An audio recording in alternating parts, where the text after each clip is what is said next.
It's not there, is it? All right, I'll find it.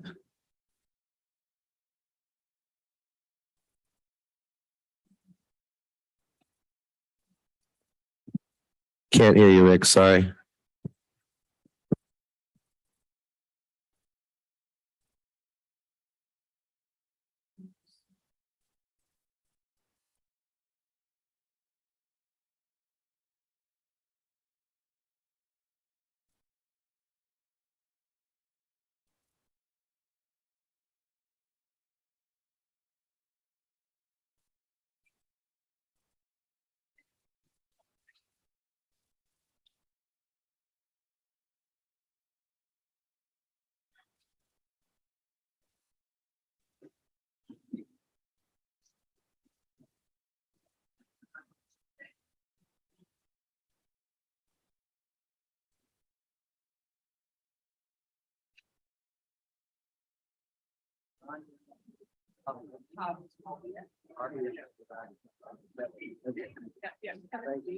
Yeah, he's the one who's not here.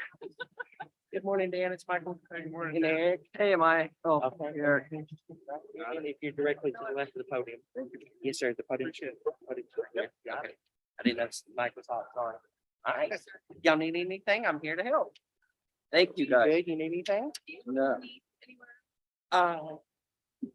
Denise Colley? Yeah. She was just downstage, because I talked to her at the bottom of the ramp. Testing 1, 2. Testing 1, 2. Who are you? Oh, Rebecca, of course. My goodness. I've already got my convention voice going though. You sound like you, but I guess it's not sounding like any of us. I got the rasp going. Yeah, so Leslie. An annual. Yeah, and I don't even Annual. want to, I don't even want to fight. She gets it every year, so we're just Nope. going with that. No, same. Yeah. That's right. Yeah, that's what she says. Like, Exactly. Tell me about it.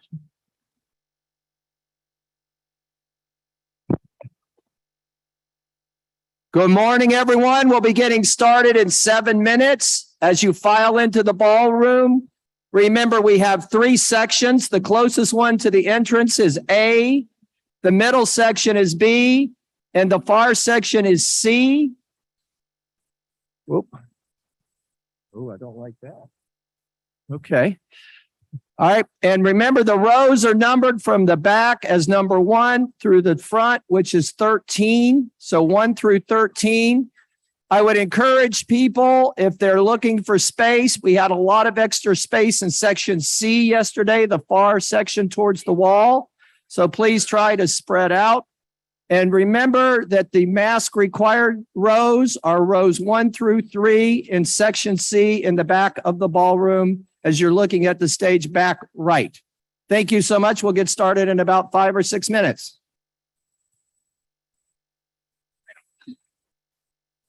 come here, baby girl. Thank you. Sit. Yes, sir. No, I didn't sit next to them. Okay. They're sitting in the B section. Okay. But she said you do need to be recognized as coming. Yes, sir. All right. Well, I'll just hang for a bit then. It's all cool. Good morning. Thank you, sir. Good morning. I'm here with my favorite. Uh-huh. Yeah.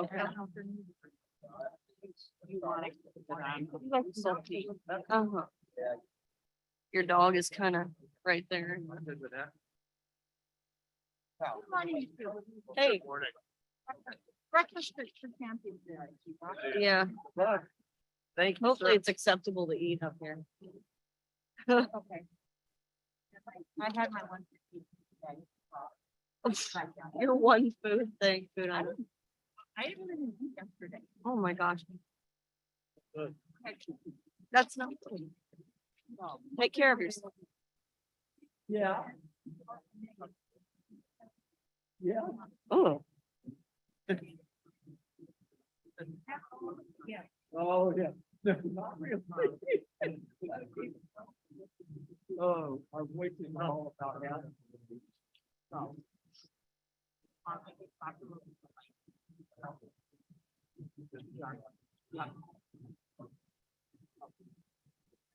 Well, this sandwich is not good. Oh my gosh, it's hard as a rock. Look at that. Yuck. Okay. I know, like they must have heated it up like 3 hours ago. Now, my family saw the farm.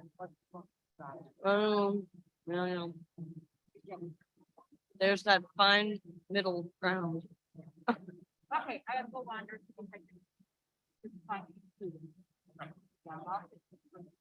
Three rows. Okay. Hilarious.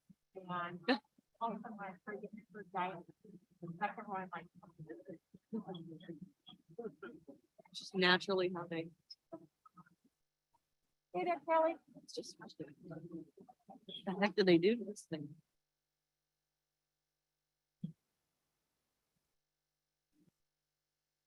I can't even like eat the top. I'm just trying to feel the. These are gross. Okay. Hello.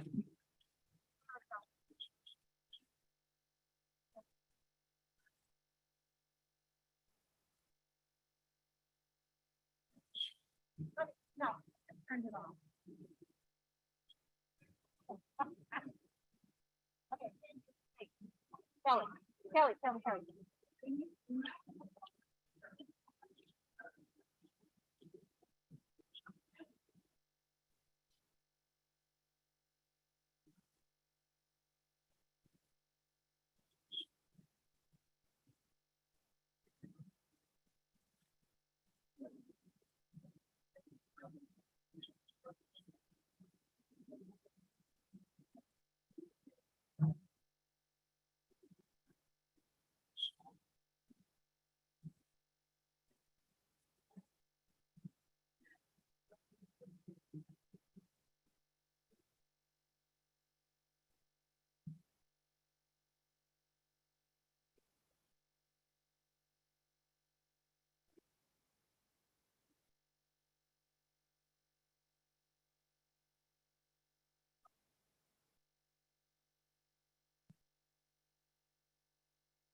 Good morning, everyone. We'll be starting in 2 minutes. Again, as you enter the ballroom, we have 3 sections, A, B, and C. Section A is closest to the entrance as you come in. The middle section is B, and the section at the far wall is C.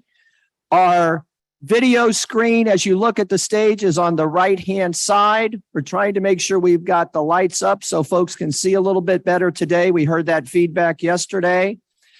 In addition, the rows are numbered from the back to the front. So the back row is row 1 and the front row is row 13.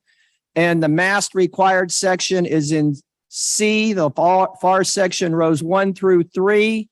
And we'll get started in just a minute.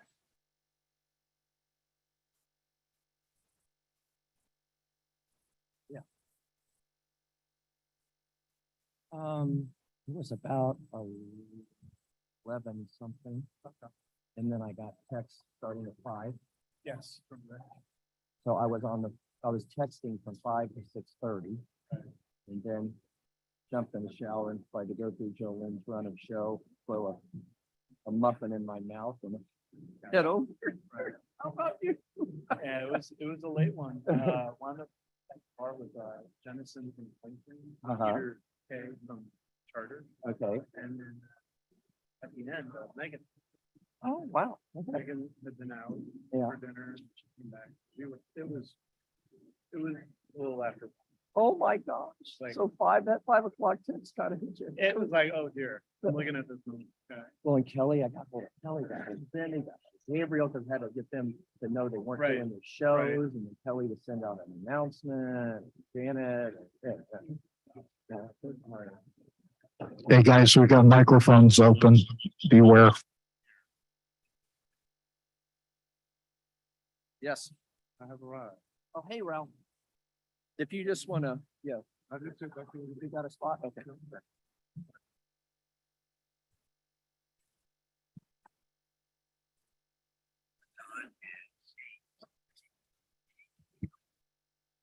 Good morning, everyone.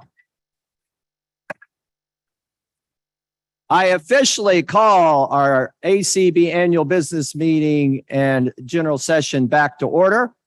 Welcome, everybody. I hope everyone had a wonderful, restful, good night's sleep. Everybody's come back with their coffee and their breakfast, and we're energized for another wonderful morning. We have just a couple of announcements. I just want to thank all of our RDC Resource Development Committee members that are working so hard. We had a wonderful auction and we had a fantastic walk yesterday. And I just want to remind everybody that Gene Mann is manning the phones back in Albany, New York. So please consider becoming an ACB MMS participant, monthly monetary support. For as small of a donation as $10 a month to get started, or you could raise your pledge by $5.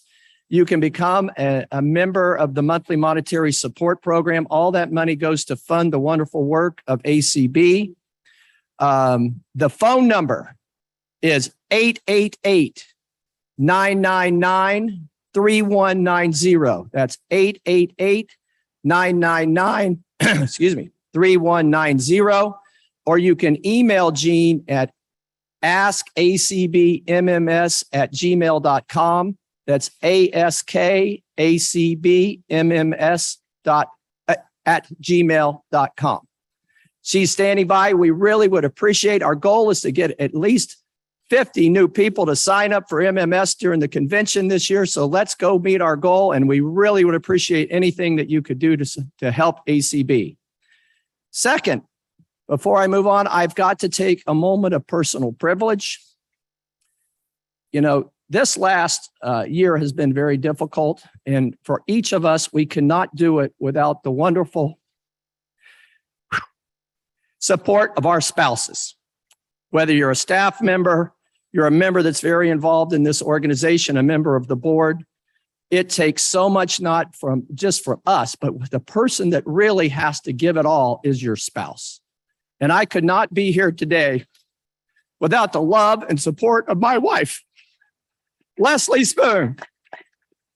So if you see her in the convention this week, please give her a hug and tell her thanks for putting up with me for the last year. Thank you so, so much. All right, now let's get started. We're going to have our Pledge of Allegiance with our Ross Pangier Scholarship winners. Ross Pangier, a wonderful benevolent individual donor for our organization, gives money each year to fund 3 $7,500 Ross Pangier scholarships. I would like to introduce Kevin, Javi, and Ganya to come forward and do our Pledge of Allegiance. Folks.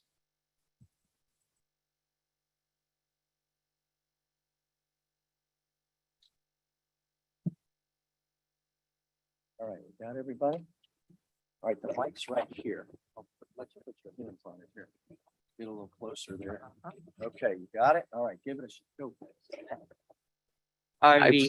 Yeah. I pledge. I pledge allegiance to the flag of the United States of America and to the republic for which it stands, one nation, under God, indivisible, with liberty and justice for all. Thank you.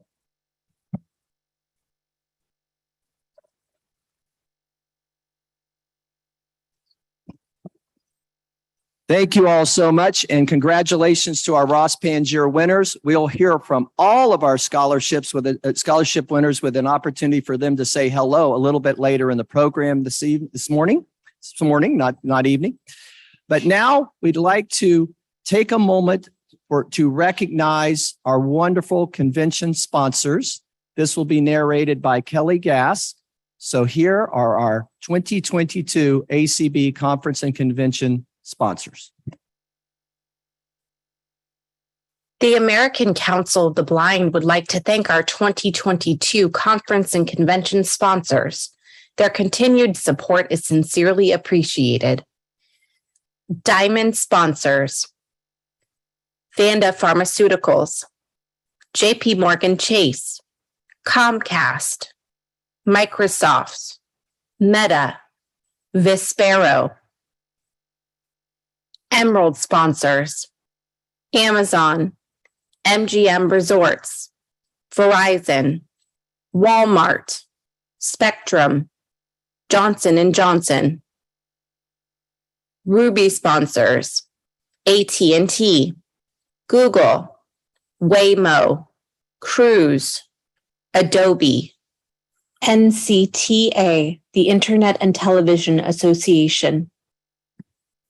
Onyx sponsors, Mobile Voting, an initiative of Tusk Philanthropies. American Printing House, Election Systems and Software, Democracy Live. Topaz sponsors, ACB Lions. Pearl sponsors, Library Users of America. Individual sponsors, Titanium, $500. Maria Christic, Fred Scheigert, Betsy Doan, Gerard Boucher, Tierra Williams. Platinum, $250.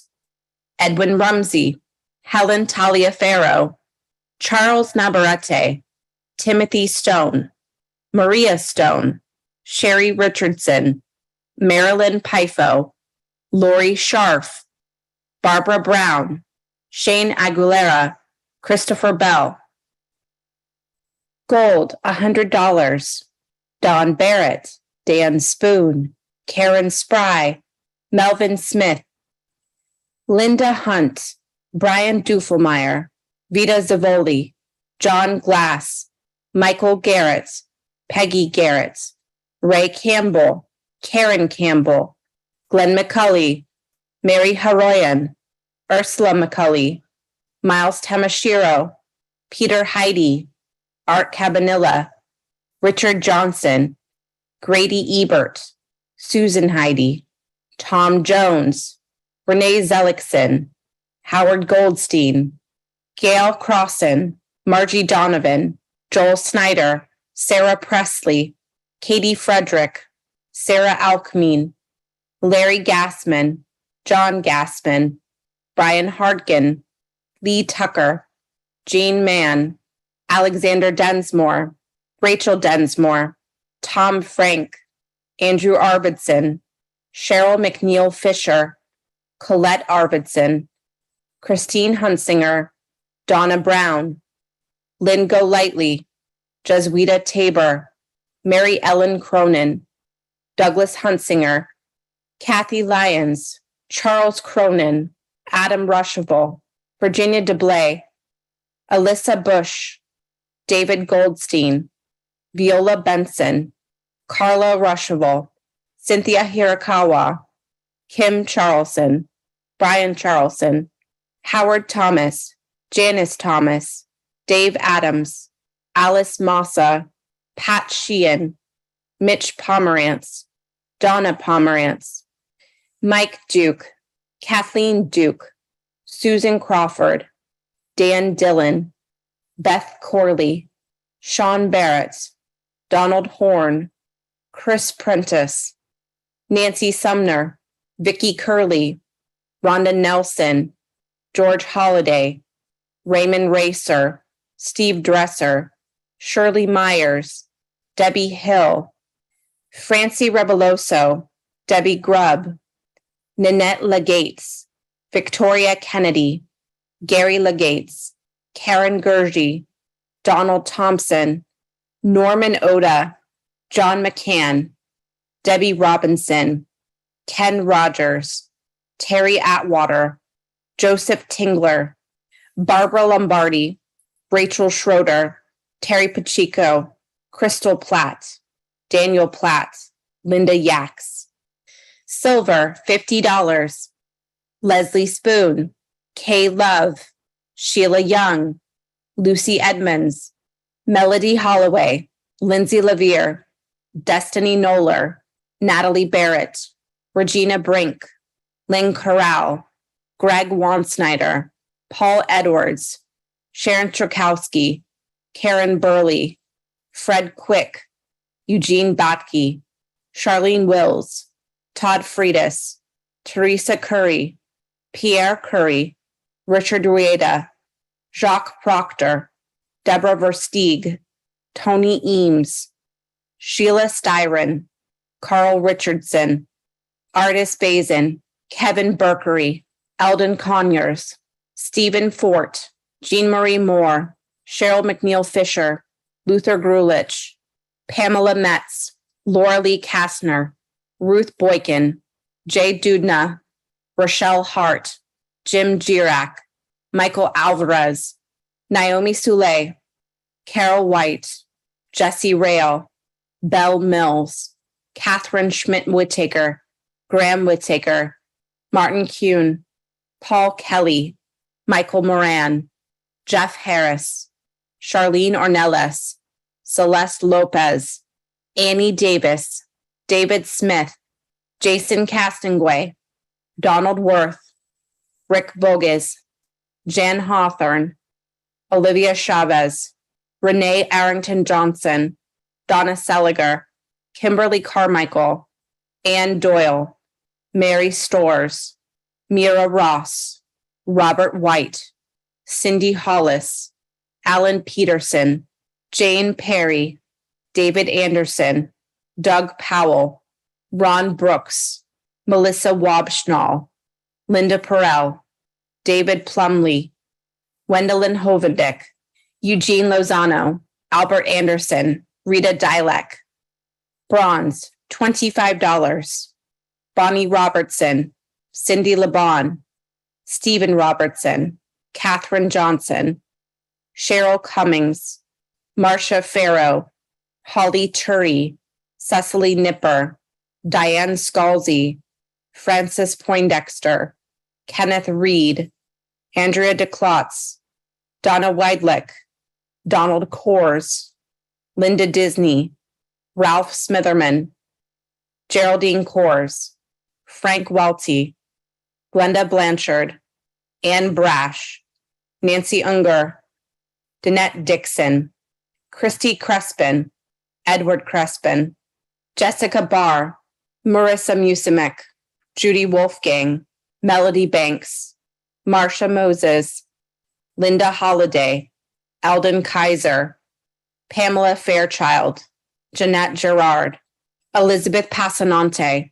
Pamela Jones, Patty Slabby, Carla Mary Hayes, Lorraine Olison, Beverly Wieland, Colleen Kitagawa, Doug Putz, Deanna Noriega, Norma Boge, David Cox, Andrew Baracco, Billy Guevara, Mary Lou Baracco, Samantha Hubbard, Patty Cox, Becky Davidson, Ann Foxworth, Marion Hasselrud, Lords Marcus, Debbie Young, Thomas Kaufman, Ray Marcus, Bill Sparks, Christine Schumacher, Kate Morse, Kenneth Semyon, Ruth Tips, Suzanne Howell, Marion Howell, Ellen Telker, Jean Ann Miller, Robin Frost, Mary Oaten, Nancy Murray, Sandra Sermons, Michael Tyndall,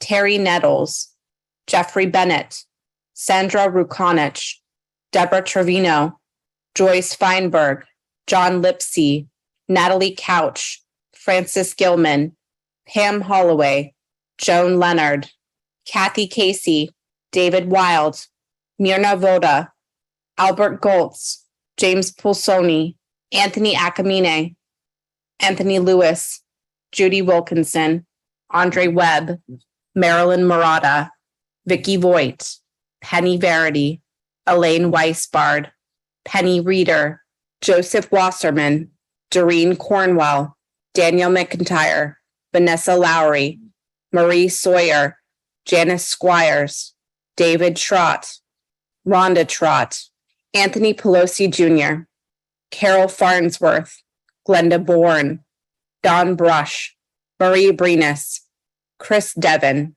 Kathleen Devon, Sandra Burgess, Norma Service, Robert Hill, Elizabeth Oleska, Eric Malcolm, Luann Williams, Debbie McDonald, Monica Zvopa, Mark Schneider, Jeanette Kutosh, John Smith, Sarita Kimball, Richard Keys, Alan Casey, Debbie Dethridge, Diane Harms, Zerlene Johnson, Ren Leach, Marilee Hill Kennedy, Katie Lear, Richard Swan, Bruce Radke, Tom Tobin, Roseanne Ashby, Sandra Troiano, Michael O'Brien, Pauline Lamontage, Michael Byington, Mike Godino, Gary Messman, Ann Byington, Joey Couch, Shirley Messman, Freddie Pico, Karen Schroeder, William Bergender,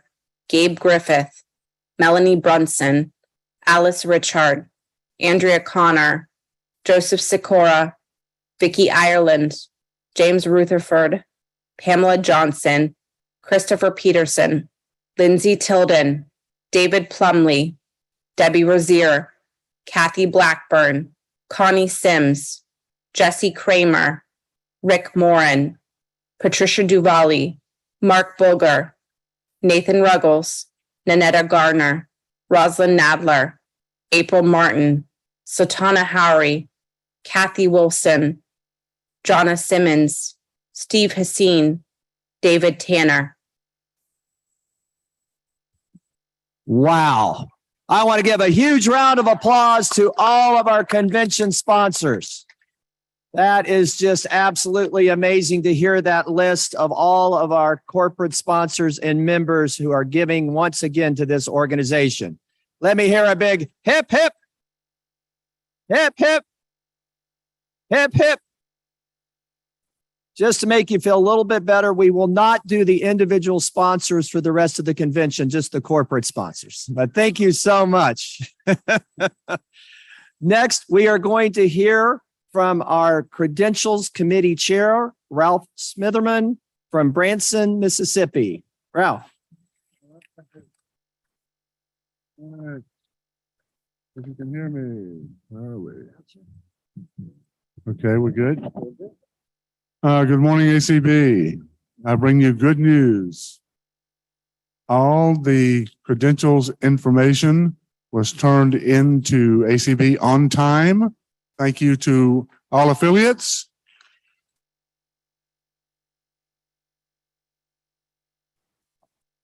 Since last evening, when we did the roll call, everything is in place for us to continue. So, Mr. President, if you don't mind, I would like to make a motion. The motion is on behalf of the Credentials Committee. Votes verified by the Secretary last evening, together with any amendments thereto, with all ACB members certified by the record to date, May 23, 2022, shall constitute the voting body for ACB business sessions.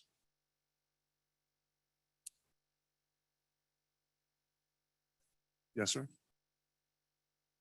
All right, we've read the motion. We have a second. All those in favor of this motion, say aye. All those opposed, say no. The motion carries. Thank you very much. It's a pleasure to be Credentials Chairman.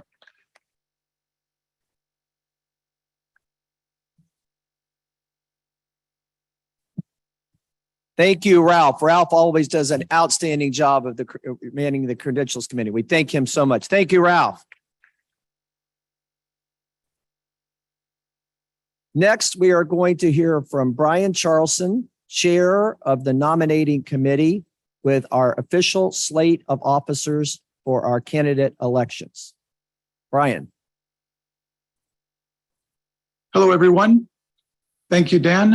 I'm pleased to represent the 2022 ACB Nominating Committee. As chair of that committee, I was assisted by several individuals in putting together the Zoom meeting and all virtual meeting of this committee. I had the assistance of Denise Colley, ACB Secretary, Deb Cook-Lewis, ACB First Vice President. Also, we had the assistance of ACB CFO, who assisted in acting as she has and will continue to act throughout this convention. That's our own Nancy Becker. And as our Zoom room host, we had the president of the Florida Council of the Blind and member of the nominating committee, Ms. Young. I want to thank all four of them for assisting in this process. The meeting took place over 2 3/4 hours and required 6 roll call votes. By last count, we had more than 95% participation by our affiliates and only had one individual who was not allowed in the closed meeting because of tardiness. So let me get on with the nominations. We have 5 positions for the board and 3 for the Board of Publications. The first board position was Connie Sims of Sioux Falls, South Dakota. She is a medical massage practitioner. The second position, Jeff Tom from Sacramento, California. He's a retired state employee of the state of California. The third position, Gabriel Lopez Cafferty. He is from Miami Lakes, Florida, and his occupation is academic advisor and life coach. The fourth position, Terry Pacheco of Silver Spring, Maryland. And she's an alternate format and accessibility specialist for the Federal Communications Commission. The fifth position, Rachel Schroeder from Springfield, Illinois. She's an assistive technology specialist. That rounds up the 5 ACB board positions. Now for the Board of Publications, 3 positions. The first, Zelda Gephardt, and she's from Edgerly, North Dakota. And her occupation, Director of Outpatient Services. Second position, Penny Reeder of Montgomery Village, Maryland. Retired trainer of access technology. The third and final Board of Publications position, Cache Wells of Jacksonville, Florida, and she lists her occupation as author. That completes the nominees. Please remember that nominations can be made from the floor, and the voting process has been described quite well through many, many different avenues. Please take the time to be in place for each election being held throughout the convention. That completes my report, Mr. President. I return the chair to you. Thank you, Brian, for that thorough report. Next, we are going to hear for our diamond sponsor for today, Vanda Pharmaceutical. Vanda's been with us for a long time. They're a wonderful partner of the American Council of the Blind. And I'm really happy and excited to introduce to you today, Jennifer Lyman and Vicki Preddy, both nurse educators representing the Midwest and Southeast regions. We've had an opportunity to work with them in many of our state conventions. They're 2 wonderful and energetic ladies here to talk to us a little bit about Non-24 and other things happening with Vanda Pharmaceutical. Let me introduce Jennifer and Vicki.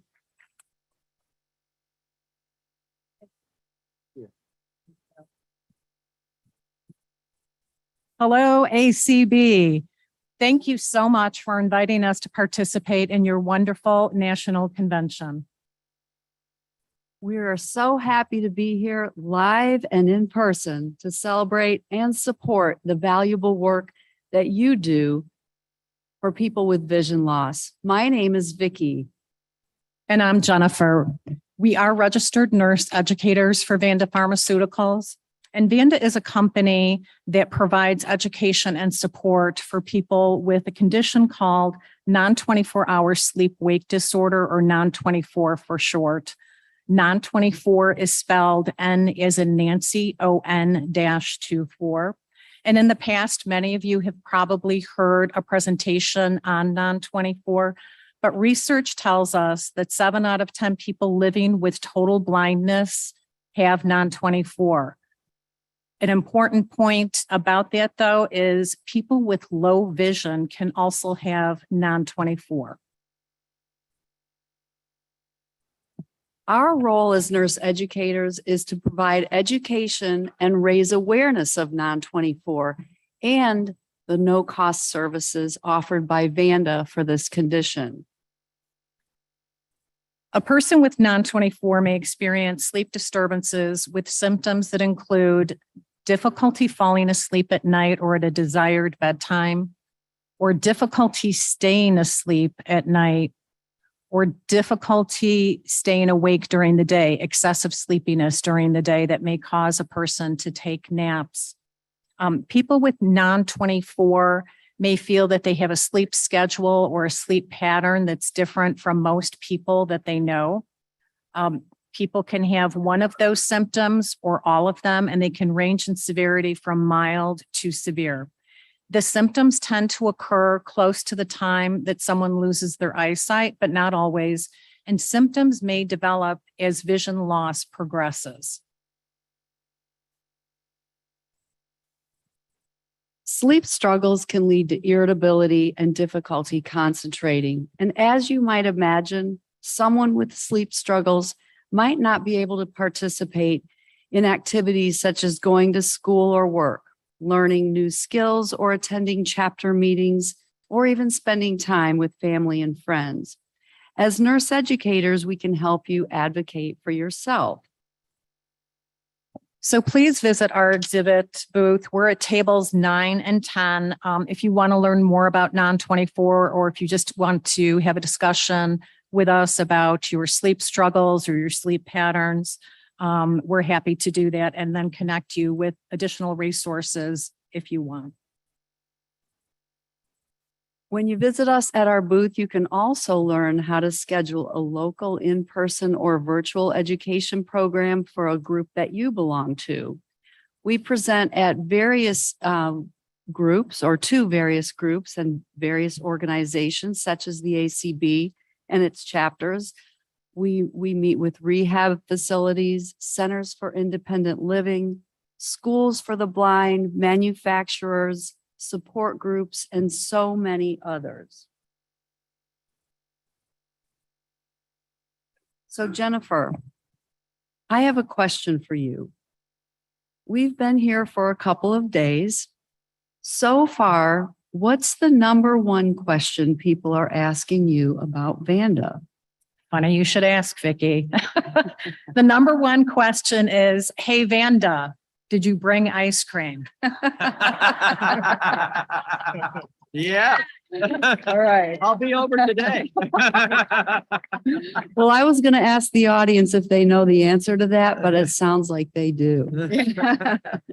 So please come by and learn about non-24 and satisfy that sweet tooth at the same time. Again, we are at tables 9 and 10. Thank you all. Have a wonderful convention and a wonderful Independence Day. We appreciate it. Thank you. Thank you. Thank you. Jennifer and Vicki, thank you all so much. And I know I'm going to go over and get my ice cream this afternoon. I don't know about the rest of you. But when they were asking that question, where my mind went was, what was the most frequently asked question at the hotel this week? I was going to say, where am I and where is the elevator? So, but where is the Vanda ice cream was a close second. All right. Now it's time for us to take a moment and reflect on one of our ACB angels with our ACB Angels tribute for today. I'm honored to introduce to you Bernice Candarian, who was one of the founding members of CCLVI and a very active advocate in the state of California. Her testimony is going to be read by CCLVI First Vice President Zelda Gephardt. Against a sparkling background, the letters ACB, and below each its corresponding Braille cell. ACB presents ACB Angel. Bernice May Candarian, December 5, 1946 to October 2nd, 2021. Bernice, a white woman with short dark hair, wears dark glasses and holds a white cane. Zelda Gebhardt, a white woman. Hi, I'm Zelda Gebhardt, and it is my privilege to present Bernice May Candarian as an ACB Angel. Bernice was born in Fresno, California, first child of Harry and Jeannie Candarian. She became visually impaired at age 5 from uveitis, apparently resulting from a black widow spider bite combined with measles and chickenpox. She graduated from Litchfield Park Elementary School and Agua Fria High School in the western suburbs of Phoenix. She attained a bachelor's degree from Arizona State University in Tempe. Bernice's work life began at the Arizona State University Law School, where she duplicated articles for the students. It is said that some professors refer to getting things Berniced for their classes. Her rehab counselor then sent her to Los Angeles to train to be a service representative for the Social Security Administration. She worked for Social Security in California, Washington, D.C., and Arizona for a total of 14 years. Finally, for a brief time, she worked in the Disabled Student Services Office at Stanford University. Meanwhile, another aspect of Bernice's life was taking shape. This was her career as an organizer and advocate among blind people and those with low vision. While at Arizona State University, she was recruited for the Developing Arizona Council of the Blind by Judge John Van Landegram, a law school mate of Reese Rodham, the second president of the American Council of the Blind. She then got involved with the organized blind in California during her Social Security training. She played hooky from her training in July 1973 and attended her first ACB National Convention in Knoxville, Tennessee. She was hooked. She attended 40 more ACB conventions before missing one. During the time in ACB, when there was much experimentation with the organization of special interest affiliates, Bernice helped to organize the Council of Citizens with Low Vision International, ACB students, and ACB government employees, as well as the Silicon Valley Council of the Blind. She combined administrative skills with policy interest. In 1978, in Salt Lake City, she was recruited as ACB Resolutions Committee Chair.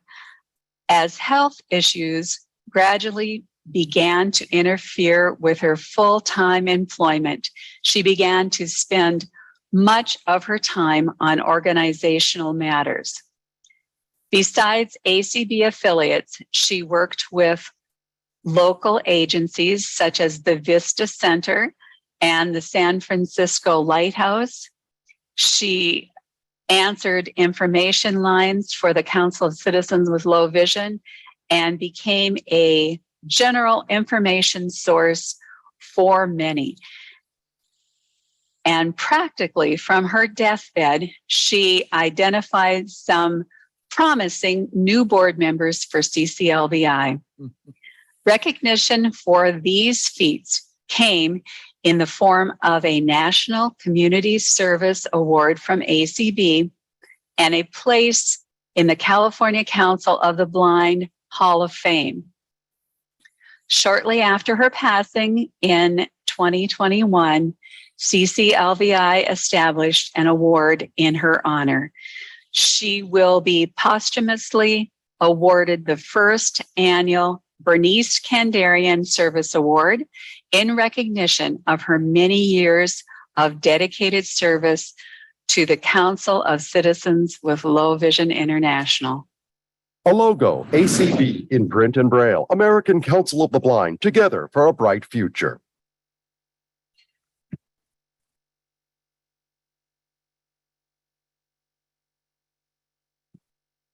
Thank you, Zelda, and thank you, Bernice. We love you, we'll miss you, and we'll always remember those opportunities that each of us had to learn from you. So thank you, Bernice. Next, I would like to introduce our presiding officer for the day, Deb Cook Lewis from Lewiston, Washington, ACB First Vice President. Deb.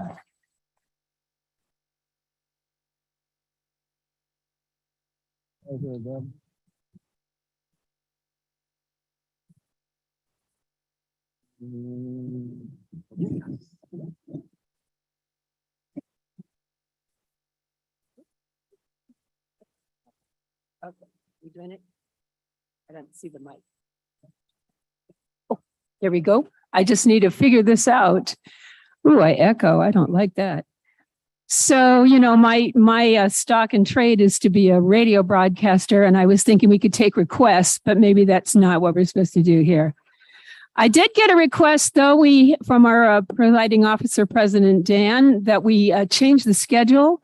He wants me to change the schedule without changing the database. I don't know, but we're going to try. We're breaking protocol here. Welcome, everyone. And it's so great to be with you. And I'm so glad to be here in person with you. Even though I don't get to be in here very much of the time, it's great to be in here this morning. And it's cold in here for those of you who are listening on the radio. So snuggle up to your blankies because that's what we need in here. All right. We are changing the agenda just slightly this morning. Our next presentation is supposed to be Mark Workman from the World Blind Union, and he will be with us, but we've shifted things just a bit to accommodate some things.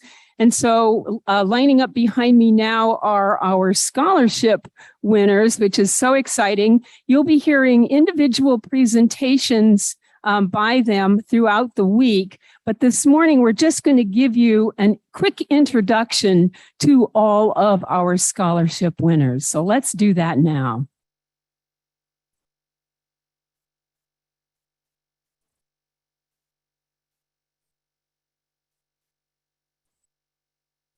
Yeah, we're ready. Oh, okay. Yeah, okay. That's what I thought was going to happen. Denise and Rebecca are going to introduce this, and then we'll have our scholarship winners.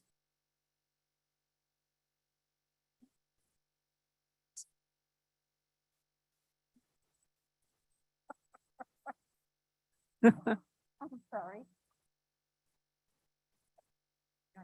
Yeah. Yeah. You can move forward.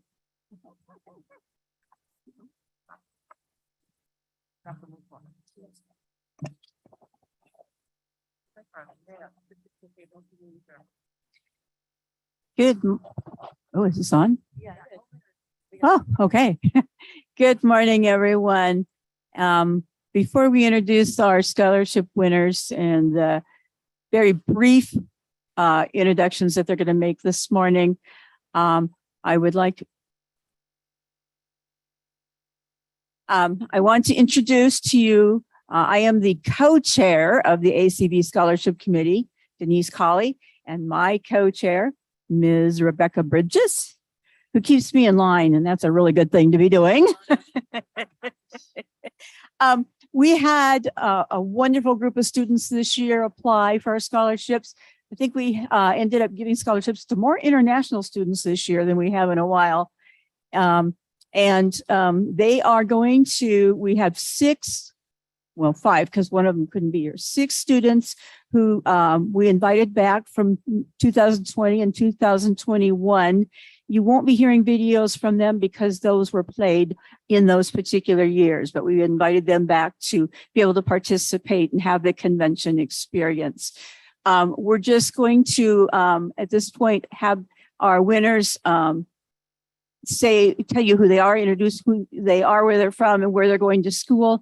And then you will be hearing their actual videos for this year's scholarship winners throughout the week. So we can. So before we do our introductions, I just wanted to take a moment to thank all of our members of the scholarship committee who work very tirelessly to go through the applications and interview our wonderful applicants. It's a really fun job. They get to meet everyone and they do a great job. There's a lot of work that goes into that. So I wanted to just take a moment to thank them and thank Denise for keeping me in line. And also take a moment to thank our the sponsors of our scholarships, all of our donors, individuals and organizations that contribute to the program, because we couldn't do it without them. We also collaborate with the American Foundation for the Blind we work collaboratively to issue scholarships alongside them. So they are partners of ours. And so I want to thank them as well for their support and their contributions to our program. So no one wants to hear from me anymore. So without further ado, I'm just really excited to let you all hear from our winners this year.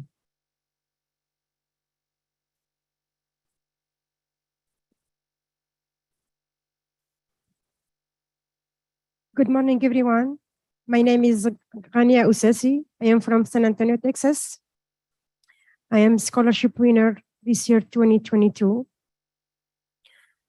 And I want to say thank you so much for the ACB organization for all the hard work they do for us. And thanks so much for the ACB Scholarship Committee for having me here today. Thank you so much and have a wonderful day, everyone. Thank you.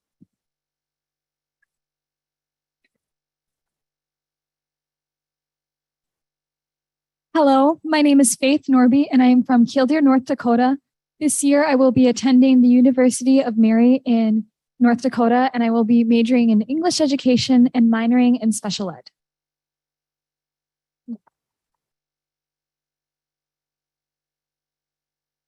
Good morning. My name is Avery Celine, and I'm from Cary, North Carolina, and I will be attending the University of North Carolina at Chapel Hill in the fall. I'll be majoring in psychology and minoring in neuroscience, and I'd like to thank ACB and all the sponsors for this opportunity.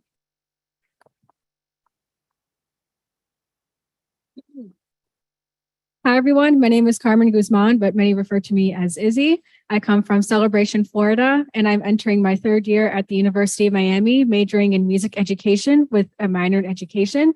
And I would like to thank the American Council of the Blind for the scholarship. Thank you.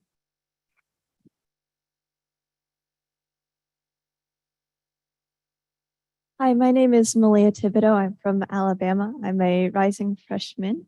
I'm going to attend Hillsdale in Michigan this year for international business and foreign language. And I wanted to thank the scholarship committee for this opportunity to be here and meet all these new people. Thank you.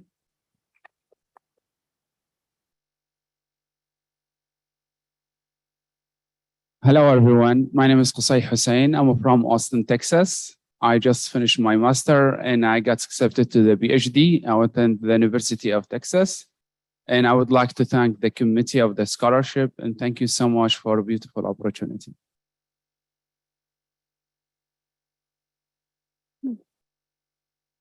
Hello, everyone. My name is Camille O'Neill, and I will be a freshman at Creighton University in the fall, majoring in business intelligence and analytics. I'm from Gretna, Nebraska, and I would just like to thank the ACB and the committee for this wonderful opportunity.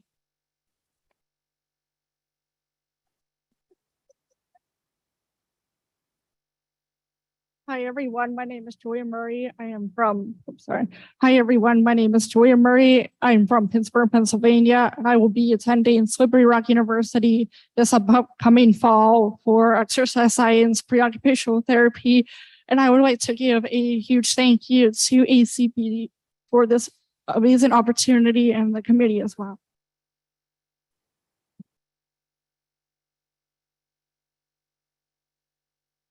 Hello, everybody. My name is Robert Lamb. I am from Fort Collins, Colorado, attending Colorado State University for environmental engineering.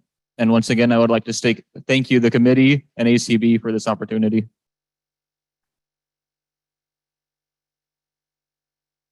Good morning. My name is Sarah Hidalgo Cook, and I'm from Uvalde, Texas.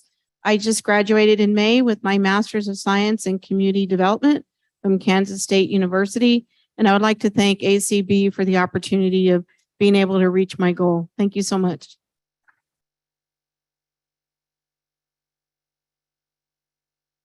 Hello and good morning. My name is Gabe Gates.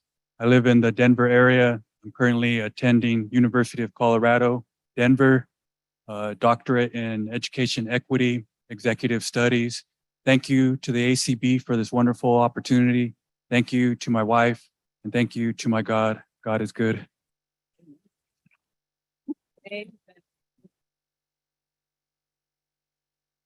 Good morning. My name is Tatiana Tolliver Hughes. I am from Charleston, West Virginia, and I'm an upcoming freshman going to Washington University in St. Louis. I will be majoring in philosophical law and policy. And once again, thank you to ACB for this opportunity.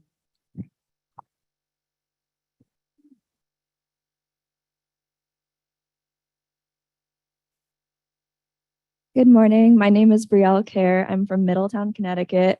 I received a scholarship in 2020 and 2021. I go to Fordham University. I'm finishing up my master's in data science, and I'd just like to thank everyone for this opportunity.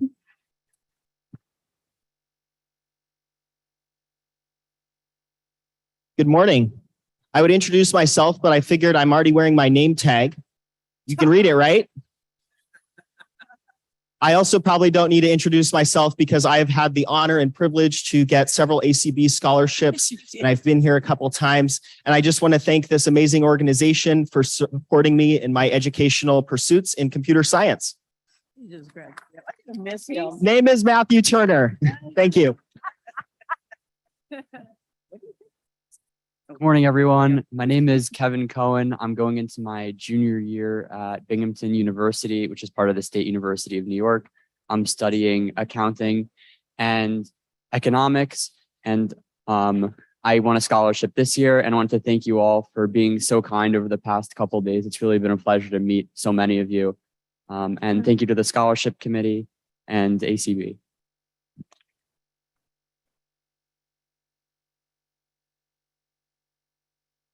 Good morning. My name is Brody Enoch, and I'd like to thank the ACB and just point out, number one, the diversity in the age on this stage, because I am a 64-year-old 1L law student.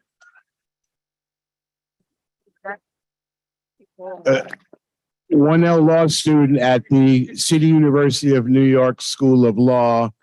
Age is just a number.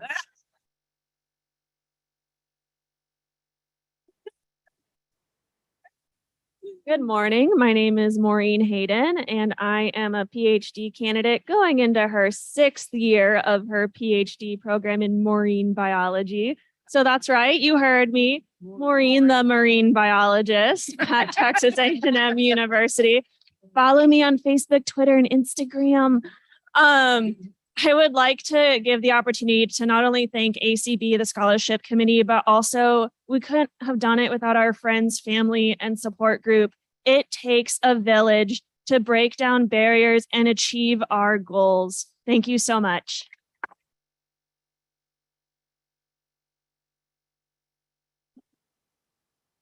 Good morning, Omaha. My name is Bhavya Shah, and if my accent doesn't already give it away, I'm from India. But I've been studying in California. I'm a rising junior at Stanford University, majoring in mathematical and computational science. And I'm extremely grateful to ACB for their continuing support with my education and for the chance to be here among y'all. Thank you.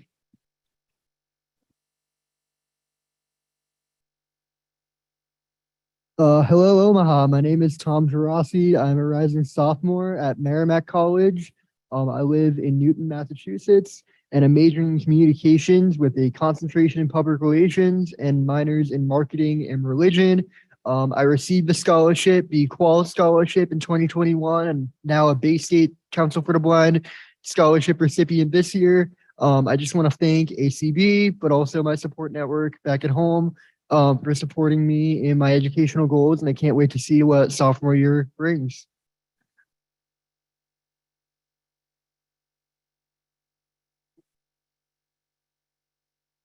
Hello, my name is Brandon Swallow. I'm currently going to University of Carolina, Pembroke. I'm getting a cybersecurity degree. That's my concentration, and my bachelor's in computer science. I'd like to thank ACB and the scholarship committee for this opportunity and my support network.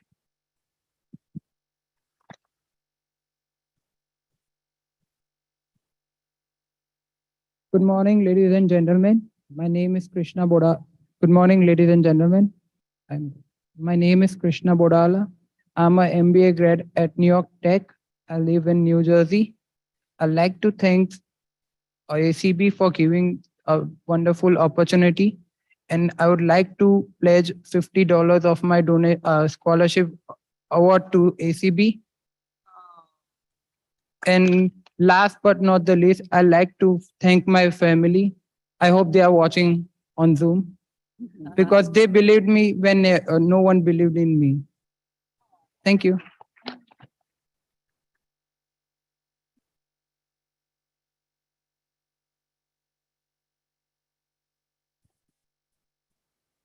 Can you see why we have so much fun on this committee? We get to meet and work with the most incredible group of people that you could ever meet. They're absolutely awesome. I just want to, in closing, say you will be hearing a little bit more about these students throughout the week. The next 4 days, Monday, Tuesday, Wednesday, Thursday, we will be playing pre-recorded videos. So you will learn more about them. And I just want to also remind people that the scholarship reception is this evening at 5:30 in Grand Ballroom A and B over in the Hilton. And if you want to come by and meet these incredible students, please do so. Thank you all very much.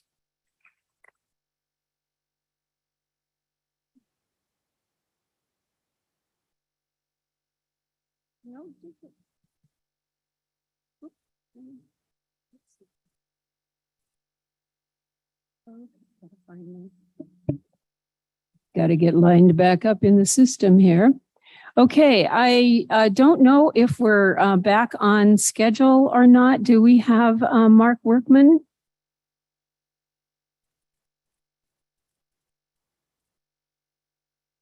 I'm not hearing that we do yet. Just waiting for just a second for some clarification on that.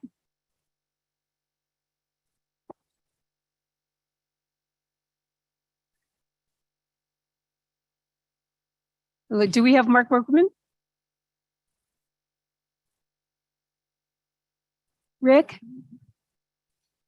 Oh, I think we might be about to because I heard myself echo in the Zoom. Oh. Mark, if you're standing back there waving, would you wave so we can, because we think you might be in the back?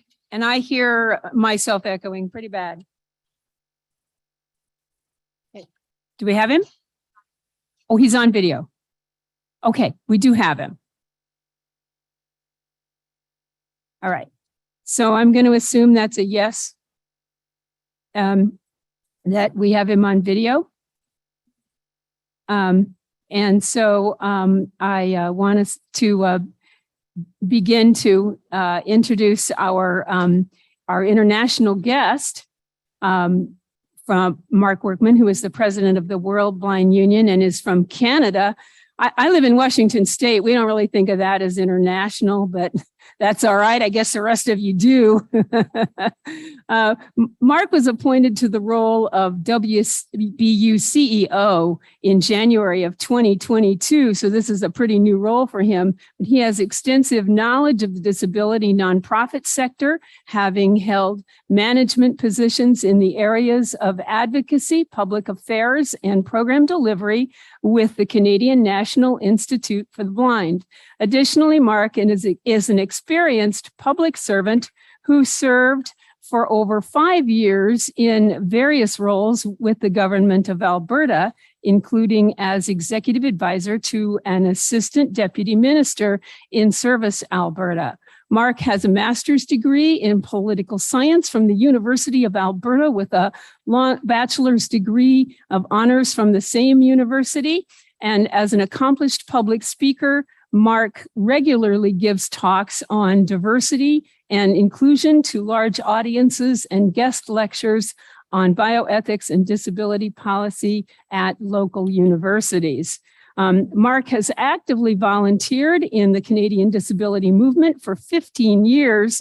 And when you find out how young he is, that's just almost all of his life.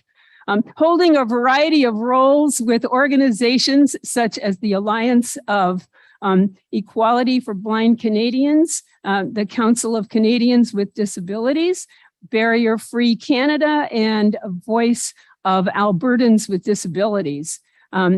Mark resides in Edmonton, Alberta, Canada, where in 2020, he was named one of the city's top 40 under 40. Do you dig that, next gen guys? For his many contributions to the community. So at this time, I would like to turn the meeting over to Mark Workman from the WBU.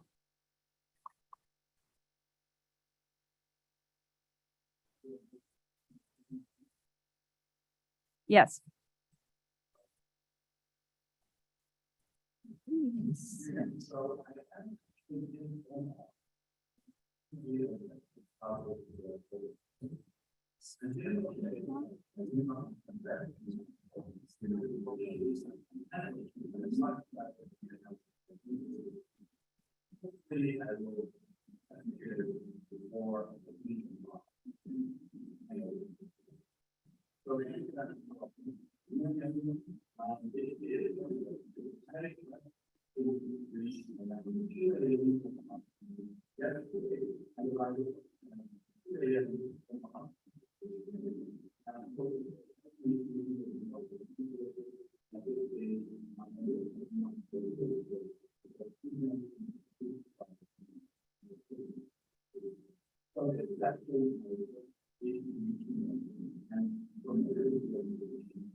Or like, for example, the World Health Organization, the UN Habitat.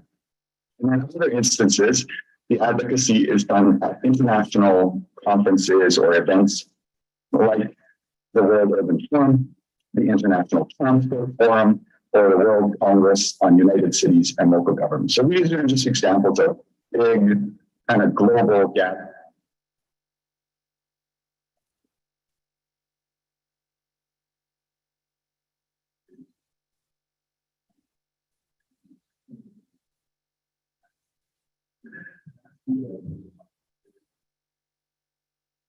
You have things like training work, their goal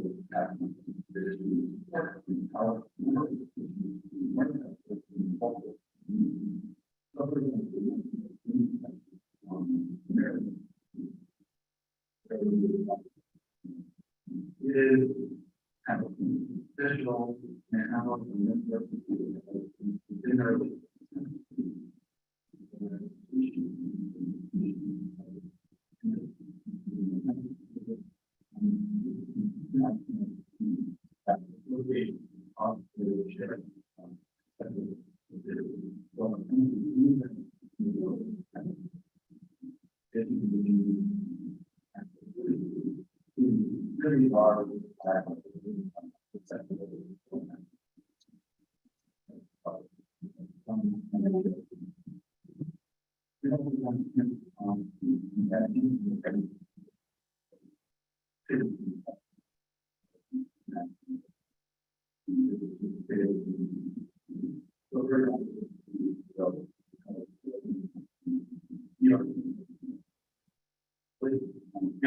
Alternative reports. And I don't want to digress too much, but I will just say that these alternative reports are documents that civil society organizations, like ACB as an example, can submit to the United Nations and make their own comments on their country's progress on implementing the CRPD. So they can be a very effective tool for advocacy if used properly. But of course, not every member in our the WBU would be aware of alternative reports and how to use them. So that's where we can play a role to support them.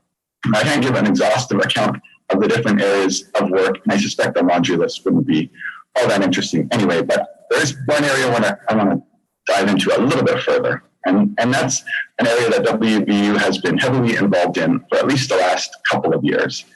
So we noticed a couple of years ago that not a lot of disability organizations were engaged in the area of urban development at the international level. Lots, I'm sure, are doing it in their own countries. The ACB probably has been involved in urban development and accessibility issues within cities, but we're not seeing a lot at the international level. And so in response, we formed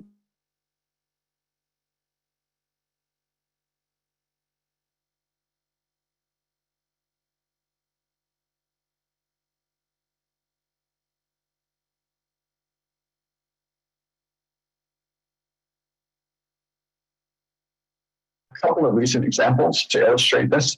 A few team members, including myself, were in Poland last week, where we led a delegation of people with disabilities to participate in the 11th session of the World Urban Forum. And this is sort of the global premier conference on urban development. And so I was able to speak on a panel with a Polish minister who happens to be blind as well, a high-level official with the World Health Organization, and a number of other high-level dignitaries. Another example would be that back in April, one of our WBU staff, who happens to be partially sighted, had the rare opportunity to address the United Nations General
And many organizations, including the American Council of the Blind.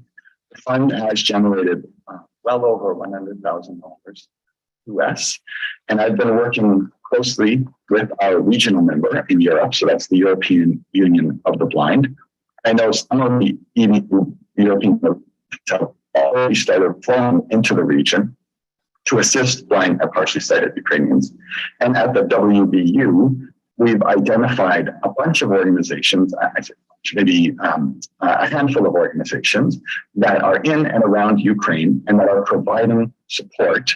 And so we're just in the process of establishing some slightly more formal partnerships. There are legal rules around, because we're a registered charity in Canada, there are some legal hoops that we kind of have to jump through.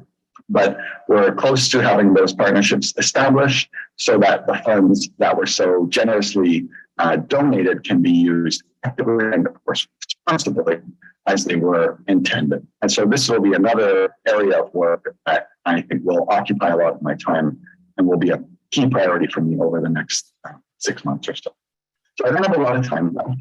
So I just end by sharing a few thoughts on the role that ACB has played and can continue to play in the world of learning. Because in my view, ACB, they're an organization that has a lot of knowledge that can be shared with the rest of the world.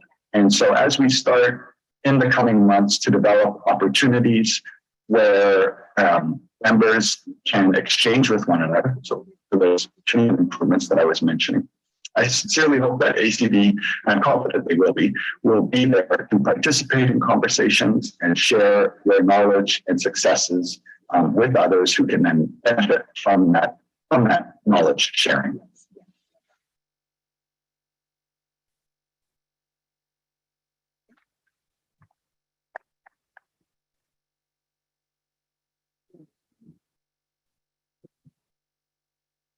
Let's see. Whoops. Oh, thank you, Mark. That was wonderful. Since we're running just a tiny bit ahead, I want to ask you a couple of questions. But before I do, I want to acknowledge that we are still having some technical difficulties.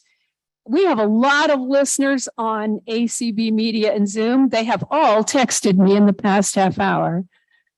I'll just add you all to my contacts. If they're not there already, we'll be in business. But no, we are still having very great difficulties with our external feeds. We are totally aware of that. We had challenges last night. We still do. We didn't have enough hours between last night and today to correct all of that, and we're still working on it. So we talked about the whole thing of flexibility. Some of you are going to hear this wonderful talk on the podcast. So I beg your indulgence on behalf of ACB Media and on behalf of all of us. But it's been a great presentation. I want to mention that Mark has 2 other presentations this weekend, and they will be easy for you to hear if you're at them. He'll be at the IRC, International Relations Committee, this evening at 5:30, and he'll be at the BRL breakfast in the morning at 7. And I know those because I looked them up. So I got that right. So Mark, what in terms of the most significant either challenge or opportunity facing the WBU, what do you think that really is?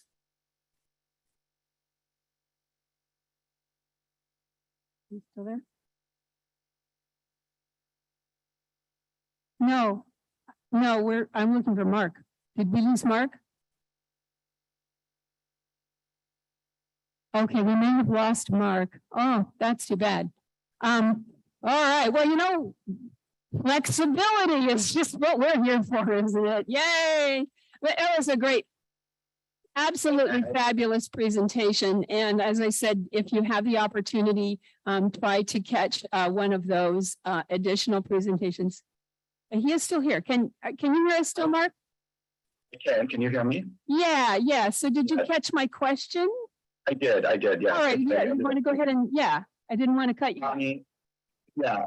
It's a good question. I think definitely around communications, there's a lot of opportunities there. One of the sort of really fundamental roles that an organization like ours can play is to help ensure that when something goes well in one part of the world, some type of success or initiative that's making a positive difference, that is known elsewhere in the world. And so that's, I think, a really important opportunity. I would also say that capacity building is an area where we have the ability to make a positive difference. There are a lot of organizations in and around the world that don't have the resources, and we're not in a position ourselves, admittedly, to provide a lot of financial resources, but those aren't the only resources that matter, right? Knowledge, toolkits, those types of resources can really make a big difference. And so that's an area where I think we'll put a lot of effort into making sure that we're sharing that knowledge, that information, those successes with other organizations. Right. And one other question that I wanted to ask you about, what do you see is the sort of the landscape of and the status of audio description around the world?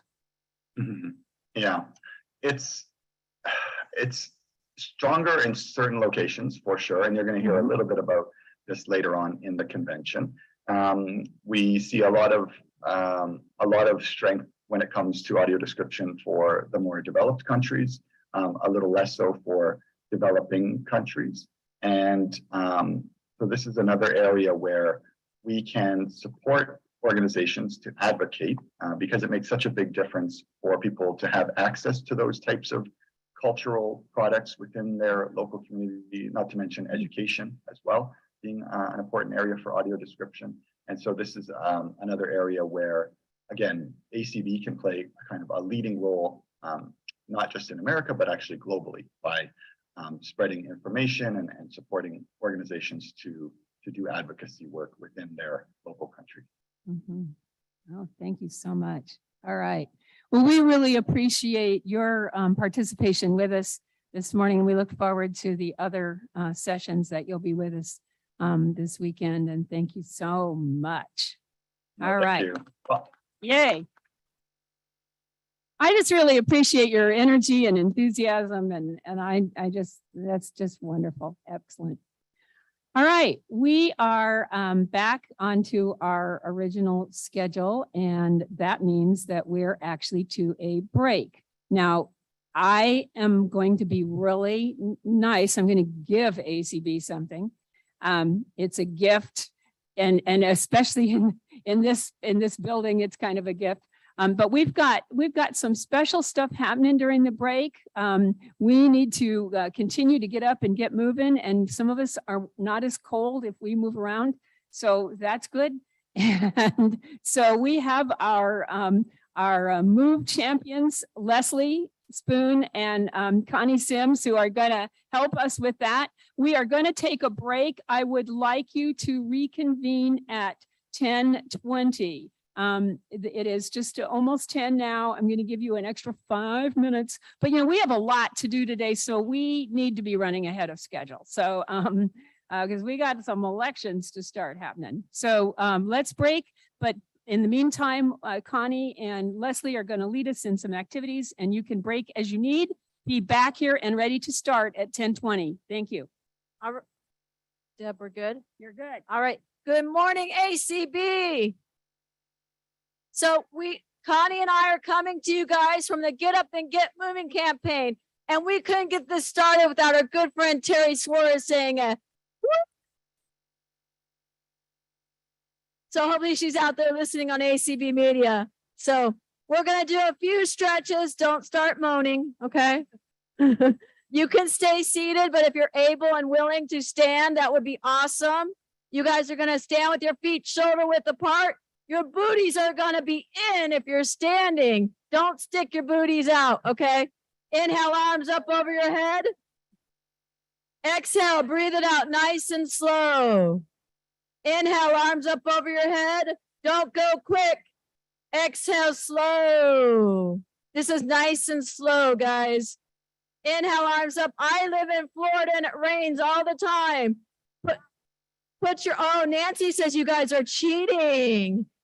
Oh my goodness. Dan Spoon, are you cheating? Both hands together, arms over your head, guys. Lean to the right. Lean to the right. Even if you're in a chair, don't fall out of your chair. Okay? Exhale back to the center. Inhale, lean to the left. You get to meet your neighbor a little bit. Exhale, center. Inhale. How are we doing, guys? Exhale, center. Inhale to the left. Everybody on Zoom land is jealous. They're not here with us. Exhale, center. One more. Inhale to the right. Exhale, center. Bring your arms down. Roll your shoulders up, back, and down. We're not stressed out from not finding those elevators, right? So we want to roll our shoulders up towards your ears, rolling back and down. Up, back, and down. How are we doing? I don't hear you guys. Yeah, there you go. Roll your shoulders forward, up towards your ears and roll them forwards. Up towards your ears, you're mad. You're mad. Now you're relaxed. Roll them up and back. Good, take them down. Inhale, arms up. Bring your hands together, interclasp your hands. Reach up towards the sky, guys. Reach for ACB. We're excited. Reach, reach, reach. Now you're gonna come out in front like a big ice cream scoop. So you've got a big ice cream scoop. Your arms are together. They're away from you. Hands are away from you. Reach out. Tuck your abs in. Those are not your stomachs anymore. We don't have stomachs. We have abdominals or core. If you don't take anything back from me today, it's your core. Okay? It makes your back strong, Connie says. My good friend Connie here. Reach back up towards the ceiling or sky. Reach for the sky for today. Exhale, bring it down. Let's do our neck stretch real quickly. Right ear to your right shoulder. Don't go too far. Don't overstretch. You don't want to tell me later your neck hurts. I have no responsibility. Exhale back to center. Inhale left ear to left shoulder. Feel that nice stretch, everybody, yes? I don't hear you. Do you hear them, Connie? No. It's very quiet out there in ACB land. We got 2 minutes left. Take your right ear towards your right. You will. You'll get a break. Don't worry. I promise. Exhale, center. Inhale, left ear to left shoulder. I promise you'll get your break. Exhale, bring your arms back up towards the sky. Take your hands behind your head. Lean back like you're laying out. Oh, it's a beautiful day, huh? Keep your elbows open to 9 and 3. They're not by your ears. Abs are tight. You're squeezing your booty. Does everybody feel their booty? All right. Bring it forward. Take your shoulder. Take your, let's see if I can talk anymore. Just to the right. Just to the right. That'd be 3 o'clock, Dan Spoon. You're welcome. Exhale back to the center. Twist to the left, which is 9 o'clock. Keep your elbows nice and wide. You guys feel your back and your waist, yes? Do we know our waist? Our love handles. Exhale. All right, we're almost there, guys. We're almost there. Exhale, center. Inhale to the left. Feel your love handles from ACB. Exhale, center. How we doing, Connie? How we doing, Connie? Ooh, we got 50 seconds. All right, we're doing really good. Roll those shoulders again. Roll those shoulders. How we feeling, guys? I don't hear you. Do you hear that, Connie? I don't hear you guys. There you go.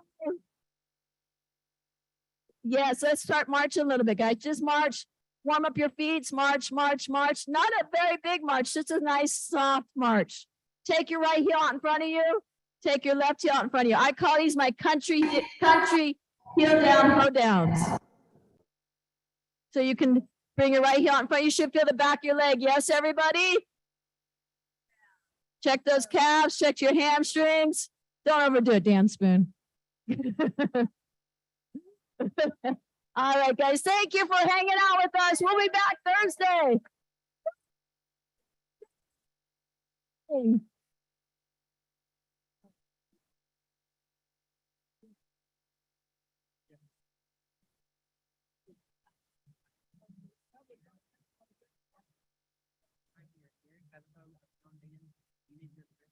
Yes, sir. Okay, I'm your man. All right, you got a couple seconds. Would you mind helping? I can't, I've got to interview some next person. Yeah, so I need to go doing the next presentation. Oh. Hey, Dad. Nick, yeah. When you're doing the back and forth, and you came over social media. Yeah, we know that. Yeah, we don't know, I don't know what. This mic is working, but not 3 minutes. Yeah. So how did you find that out? So people told me, I'm getting so many texts. Well, I'm communicating with Bill and Kelly. Okay, yeah, no, I'm getting, people are telling me every second what's not working. Yes. I gave out my email last night. Yeah. Oh, the kind of messages I received. No. They were not about the Zoom. Yeah. So frustrated. So the whole talk on kindness barely made a difference. I just think I don't need this. No. I'm still on.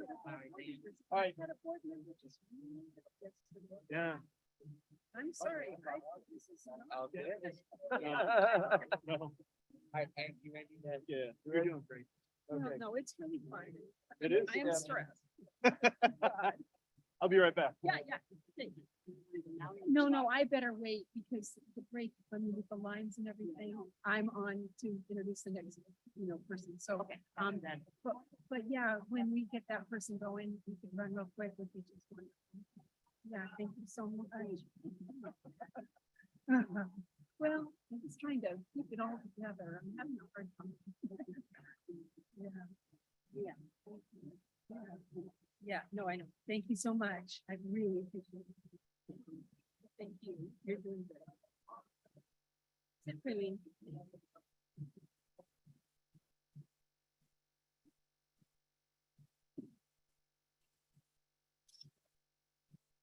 Denise, I'm the other Denise. I'm your parliamentarian. Oh, I'm Deb. And you're I'm Deb. I'm not. I'm the first vice president. I'm the person you worked with last summer when we did the special meeting. Yeah. I'm your special meeting. Yeah, I'm your special meeting kid. Oh, of course. Absolutely. This is Raylene. So good. She's trying. There's too many.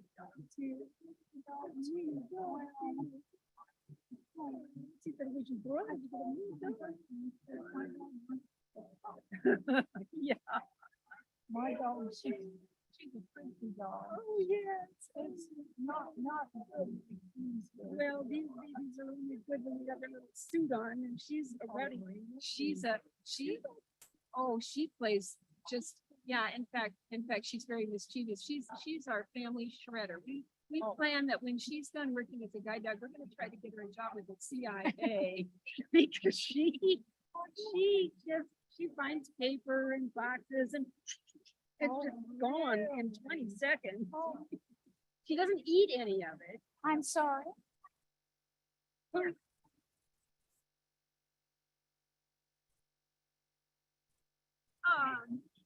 Take it to the registration desk. Yeah. Because that's where you take it. I have no. But I believe if you say something with conviction, they'll believe that. Yeah, it is.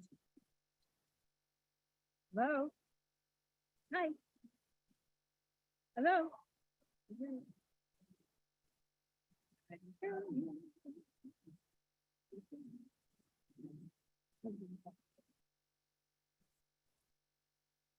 Go in.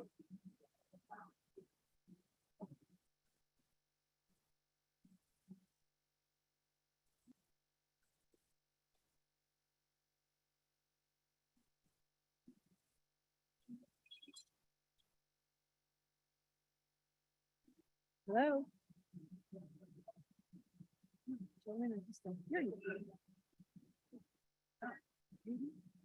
No. I don't hear you. Text me.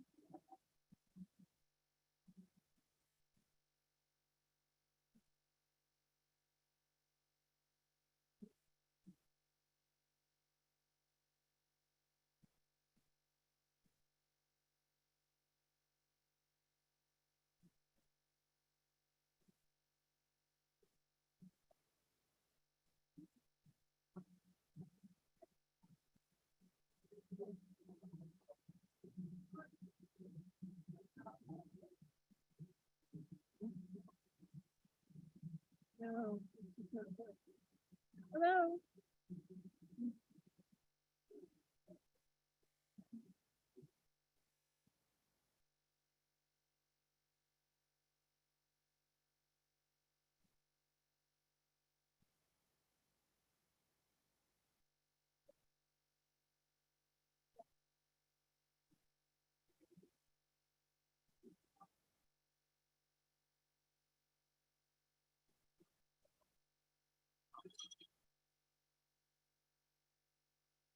Hello. No. Huh? Yeah. Yes, I hear you. Yeah.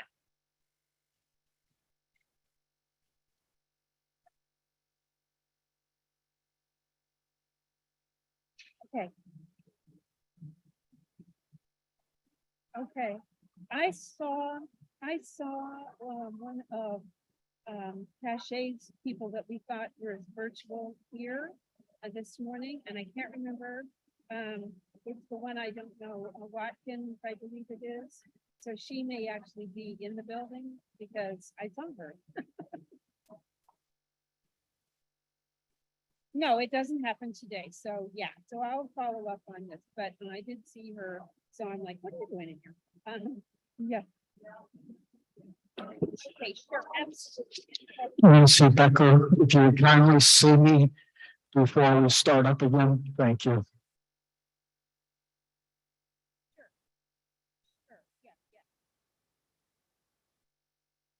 Yeah, no. It's really, people are just, they're just.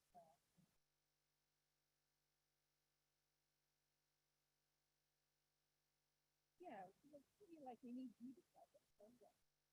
Yeah.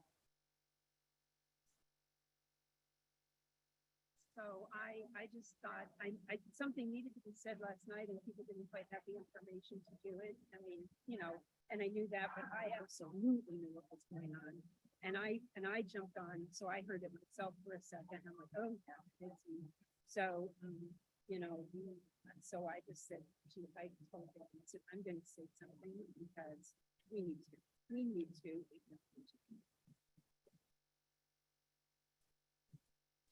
Well, thank you. Well,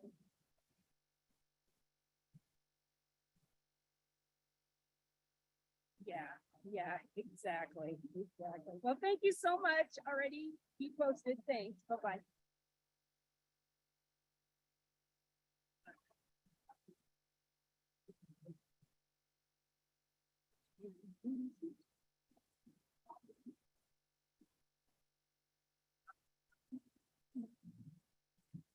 Okay.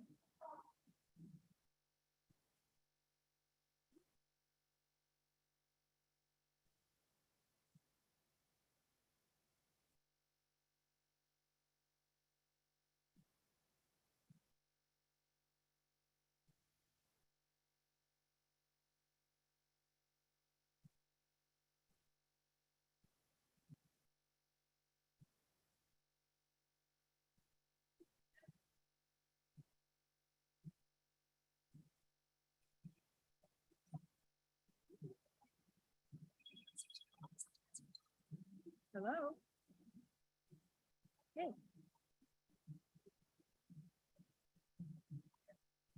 Oh, me? Oh, okay. Well, shoot, it's like, well, okay, I think very confident. Oh dear, yeah, because I just complained. Shit. Okay, I don't know if this is the one. Okay. Right, thank you.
There we are.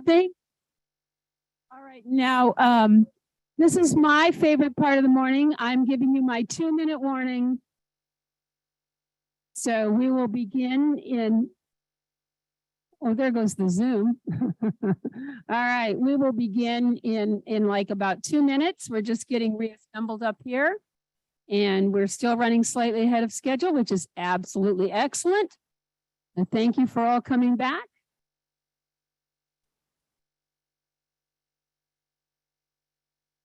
And we'll begin in just a moment.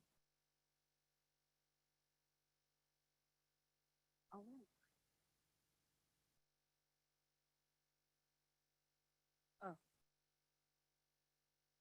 We got him.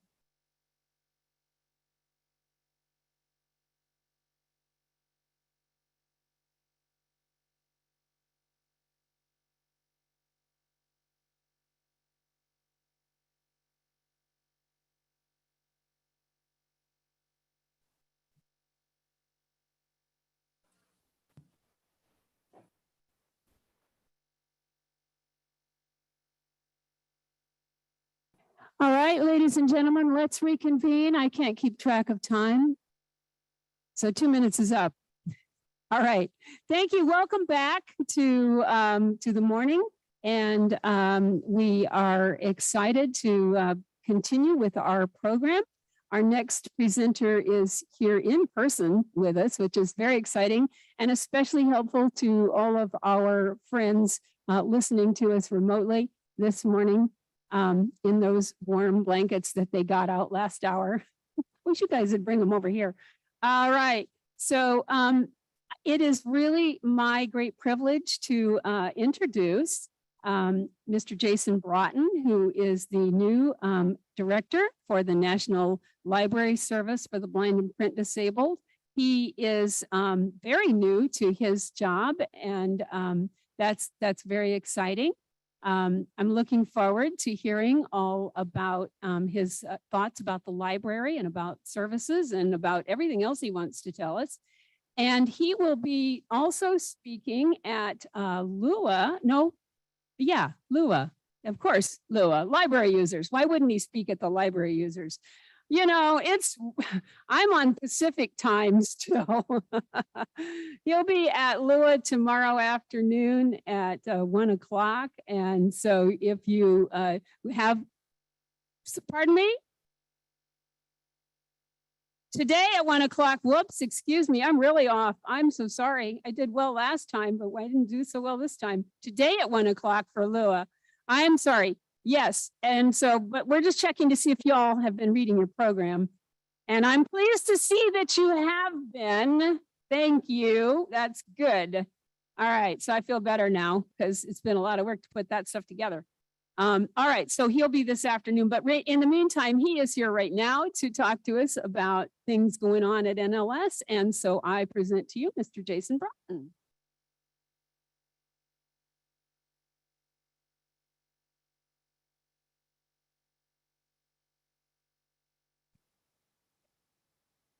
Good morning. Can you hear me? Perfect. A microphone is a deadly thing for a person like myself because I love to talk. I am honored and humbled to be here with you this morning. And today I will be discussing some things that we are doing at the National Library Service for the Blind and Print Disabled. As stated, my name is Jason Broughton. And my goodness, a little bit about me, because I know at the salon we have, it is Q&A. Ooh, louder. This is even better. All right.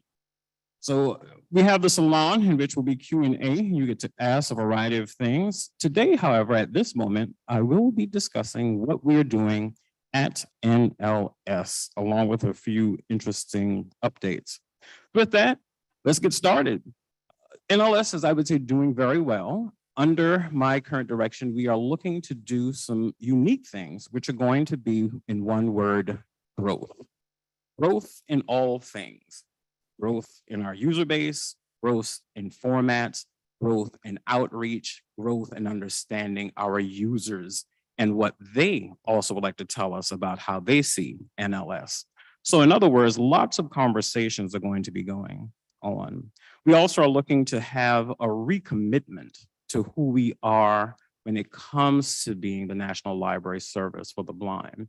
One of the key things that I would say I really hope that we will begin to fully institute is making sure that we always listen to our users and then also prepare ourselves for the next 91 years. This is our 91st year, which we have been in existence and in working with the US Postal Service, which I will also talk about.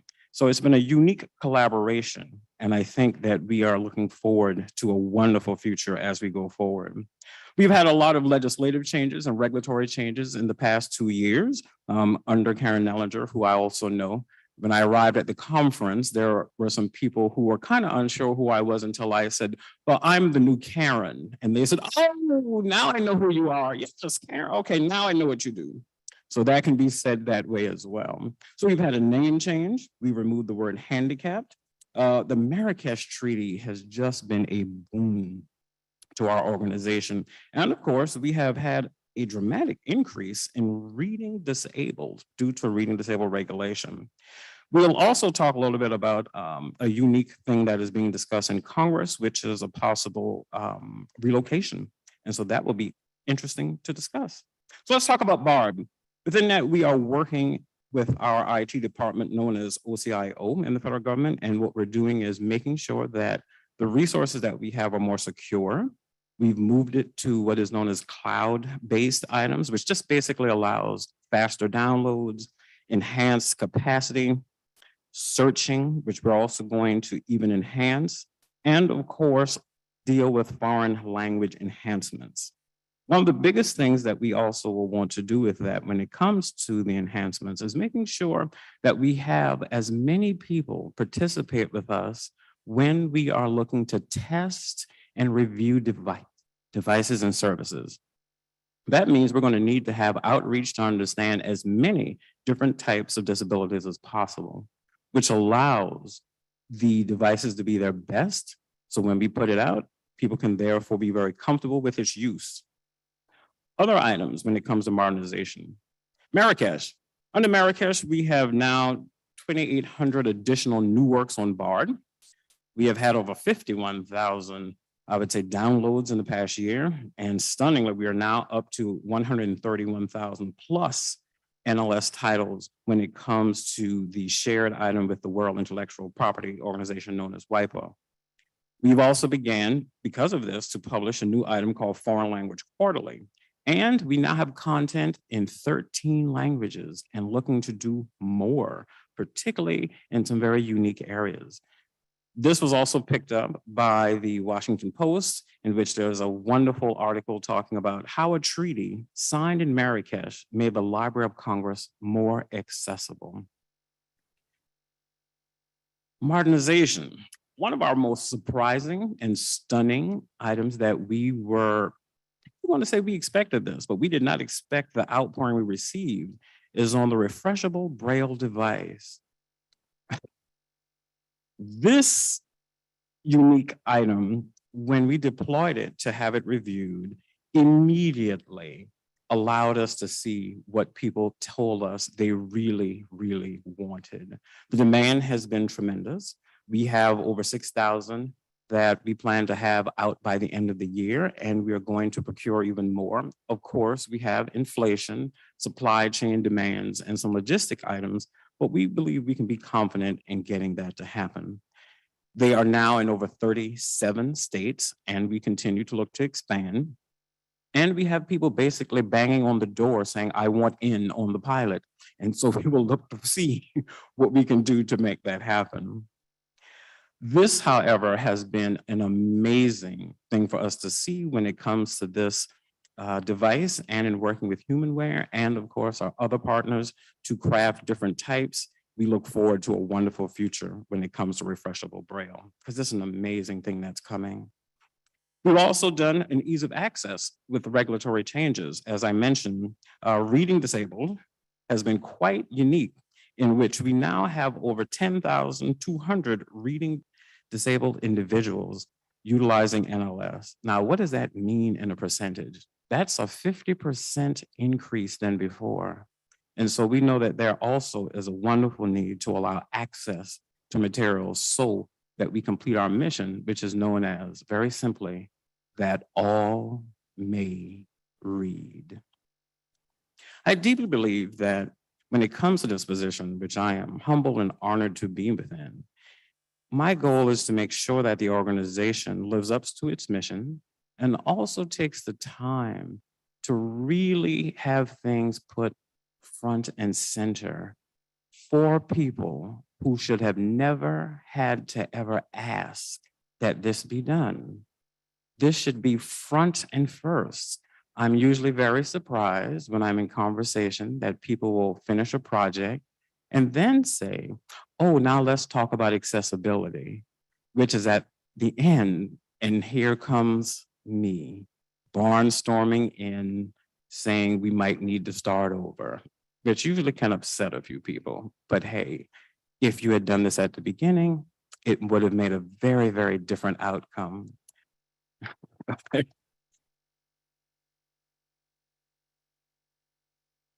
Our next item, duplication on demand, is going well, and that is going to expand to our entire network of 94 network libraries in US territories by the end of the year.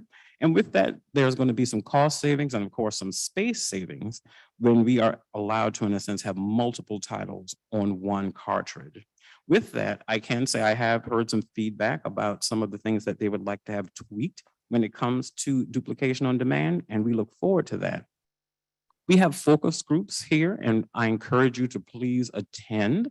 I was at one of our first yesterday, which I got a wonderful earful, but it allows you to talk about NLS's worth, our work, and our services, and how we can improve upon them. And also, you can tell us what we actually might not know that we need to understand and know. Another item when it comes to modernization is that we're looking to have a whole suite of new things come to fruition in the future. This, of course, requires testing. So with that, one of the things that I believe is very helpful when you're working with a very diverse group of people is to have a variety or diverse type of products. So we are looking to, in a sense, have BARD as an access. We're looking to have embossed Braille. We're looking to have a digital advanced player known as our E2 DBM player. And of course, we're looking to do a few things with large print in most aspects. I do recognize there is some consternation on something that I needed to have happen, which we will discuss at the salon today when it comes to one of our large print formats, and looking forward to that conversation. Things that will probably be very unique to understand is that we are looking to have a smart speaker in a sense, and also text to speech, and of course, VUI. With that, however, there can be challenges. A lot of things must be completed first to make sure that this goes off without a hitch. And that means a lot of review, a lot of participation by people to play with these devices when we make them available and tell us what we can do to make them better. Another area that we are looking to expand, which we're doing right now, is collections. We are never going to really have every single book, but what we can do is increase a variety of things based upon talking with our users about what they like most. We also will be a library in the sense of if we don't have it, our goal will be to tell you where you can access it and find it. So it will be, in a sense, an engaged and interactive experience when you talk about the National Library Service. Our partnerships, very, very unique. We launched a pilot that, again, went very similar to the Braille e-reader. Within the first week, we started to immediately have a request when it comes to Braille on demand, in which we are allowing Braille to be, in a sense, provided out once a month. And that request just gained us a much larger insight into that people want that. Followed by our outreach. We are doing a lot when it comes to veterans and the Veterans Administration. So we have a VA rapid sign-up program that we are doing in a pilot that is going to be very impactful and working with people who, in a sense, might have unfortunately received an injury that, in a sense, now has them considering some life situations. We hope to make that experience and transition as seamless and as easy as possible to do the things that matter most, which is enjoy the life you have. Free matter for the blind. This conversation is one that I have taken up very, very importantly when it comes to the Postal Service, who is our partner. We are having, I would say, really interesting talks and making sure that we talk about training. And so that when people, in a sense, mail items or receive them, that everything is in sync properly when it is received through the mail by the carriers. The conversations are going well. We're learning lots, and the Postal Service is a committed partner to making sure that free matter for the blind works seamlessly for everyone going forward.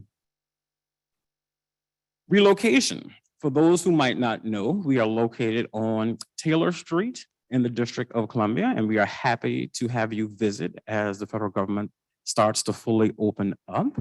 Just recently, we had the American Library Association in DC, and we hosted a lot of librarians who were new to even understanding that NLS has been here. So we provided tours and a host of things. With that, however, we are looking through conversations with Congress on, in a sense, relocating, if possible, it is at their discretion, to the Capitol complex. Now, some might say, well, that's interesting. What you might not know is how I understood it from the history and the conversation. NLS was on the Capitol complex at the Library of Congress and temporarily needed to move. Keyword temporarily. 60 years later,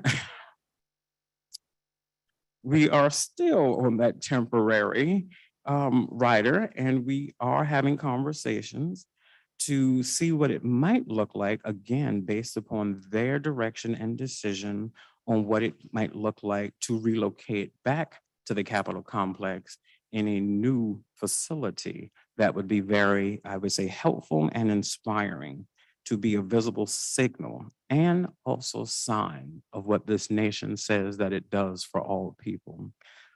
We stand, I would say, forward to hearing what that will come, but conversations, of course, take their time as they go through our congressional delegations.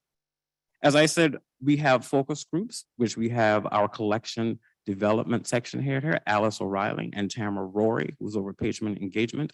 Please come by and tell us what you think about NLS. It's so important that we gather information and feedback from you. Also, we put on a biennial conference in which we had over 400 professionals attend virtually. And with that, we had messages from Senator Leahy and from Senator Blunt virtually about what NLS is doing. And we also, in a sense, awarded some winners when it comes to the Library of the Year. And for that, our regional winner was the Washington Talking Book and Braille Library in Seattle. And our sub-regional winner was out of Florida, Pinellas County, Pinellas Talking Book Library in Clearwater, Florida. So we're doing quite a lot. And as a new director who has come from a variety of items, I'll share a little bit about that. Prior to this, I was the state librarian in Vermont. What a wonderful outdoor playground state that is. Amazing, amazing group of people. Followed by, before that, Savannah, Georgia, Live Oak Public Libraries. Prior to that, the South Carolina State Library. And before that, worked in education. But the thing that most people really say is important to them is that they knew that I was a certified pastry chef and that I love to bake. That seemed to be the most important thing for a lot of people.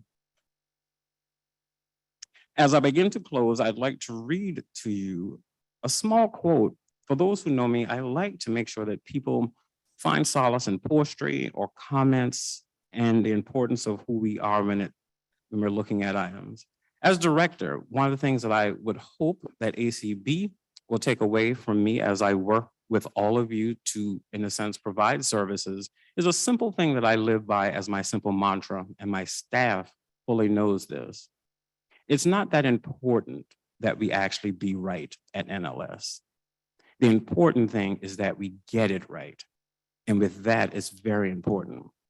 So in closing, by a quote under the pen-named author C. Joy Bell C. This is important. The only way that we can live is if we grow. The only way we can grow is if we change. The only way we can change is if we learn. The only way we can learn is if we are exposed. And the only way that we are exposed is if we throw ourselves into the wild open. Thank you.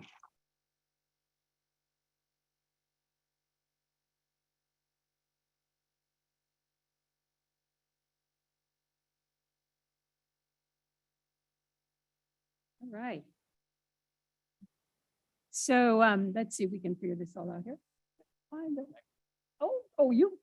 It up, I'm taller. He's much taller than I am, you guys, way taller than I am. But yeah, stick by for a couple of questions. We probably have time to take a couple of audience questions. If somebody would like to be, do we have a mic to run? Michael the mic runner is ready to run. So if someone would like to raise their hand, Michael will deliver the mic. Identify yourself and ask Number your question. 5. This is okay. We're live. Okay. Yes. Does anyone have a? Okay. Here we go. I am Marilee, and I'm just learning to play the piano, and I'm wondering how I would go about getting enlarged music so I can read the music. I have one-eyed vision. Yeah. You said your question is on music? Yes. Oh, this is wonderful. Our music section is very unique, and with that, you would be connecting with NLS directly, and I can give you that information. But if you go to our website, there is an item that talks about music, and we have a wonderful engaged staff that can assist you. For those who do not know, the National Library Service of the Blind and Print Disabled has the world's largest Braille music collection. And you should, in a sense, probably consider reviewing it. We have method books, instruction books, musical scores, and a host of things that are available to you. With that, you get to have it for a certain while, and you can also continue to extend it for as long as you need it. But again, you would be contacting the National Library Service direct for that, and we have a lot of staff who are waiting to assist you when it comes to music. Other question? Just here you go. Hi. Okay. Hi, I'm Judy Presley from Georgia, and I love BARD and I love BARD Express, but I also love to travel. And when I go to the travel category on BARD Express, it seems like the same books have been on there for 2 years. And I was wondering, is there someone in charge of those, changing those books on those categories like biographies? It seems like biographies are the same books that have been on there for like 2 or 3 years. And I was just wondering, it seems like those could be changed more often. I appreciate that feedback. And yes, I would not want you to be traveling to the same places each time. So with that, again, as I said, I will make this information known to Alice O'Reilly, our collection development section head, who is here at the conference. She will be getting this in just a couple of moments, and we will be working to update that, and I appreciate that information.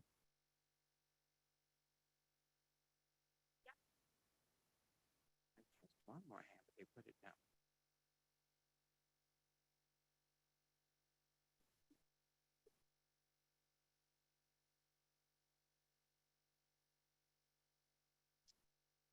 Let's see, there's one more. Okay, are there any more questions?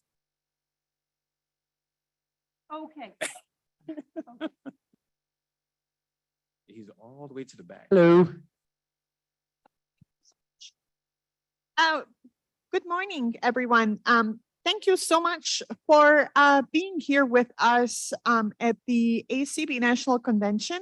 My name is Marisa Musemic, and the question that I have is, first of all, I wanted to let you know how much I appreciate BARD and the collection of books that you have. My question is, I'm a Braille reader, and I know that there are many Braille magazines available. But I was wondering if I have noticed that when I'm looking at the Braille magazine section, there aren't any editions of Braille magazines that I have noticed. And I was wondering, are you doing anything to expand the Braille collection of the magazines available through NLS? Thank you very much.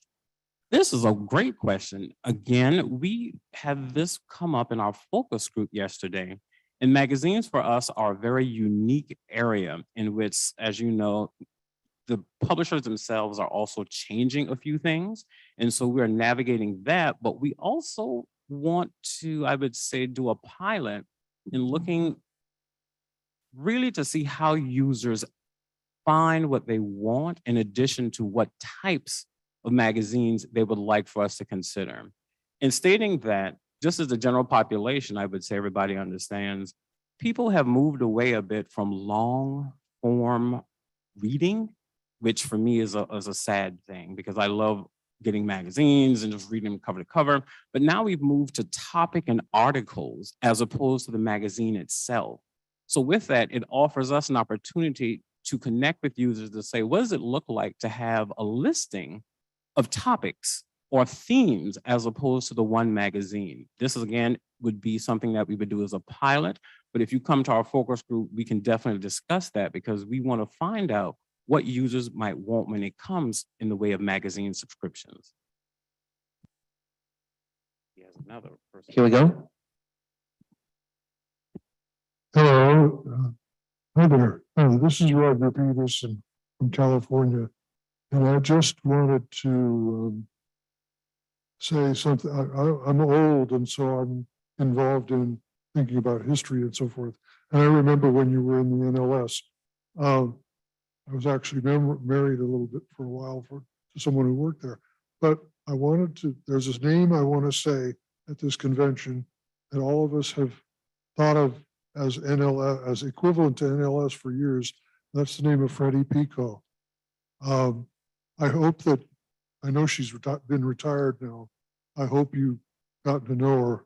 We all said, anything about Library of Congress, let's go to the library, the NLS booth and see Freddie. And I just wanted to salute her. Thank you. Thank you. I appreciate that. We have a lot of wonderful long-term employees who work at the Library of Congress, and it is just amazing. I know that we have, in my experience, which is rare to see, 50-year employees at the Library of Congress and National Library Service. And of course, someone did retire and she is at our conference, Judy Dixon. Well, we wonderfully brought her back as an annuitant, which she said, oh, why are you doing this to me? And I said, well, you never left. Look at there. So we'll have her for a few more years. Do we have time for 2 quick questions, or how are we on time? I can take one more question. Do you want to? Yeah. I wanted to my name is Kayla from Oklahoma. And I was wondering, last year I read something or heard something that the library was talking about using smart devices like Echo and some of the other like that. Is that still something that is an option? We are. Our goal, however, is we have to do a lot of designing, which also means we need to bring in people to test a variety of things to let us know what they feel is working and is not working about them. This is also a unique time in which our plans can sometimes be skirted into different timeframes based upon availability of resources. And so things that we order are unfortunately not always made in the country fully, and we must rely upon the construction of them outside the US, which adds a longer component. So things that we want to launch are being pushed forward into the future, but they are slowly coming online when it comes to text-to-speech, voice user interface, and of course, if we're lucky, a NLS version of Alexa.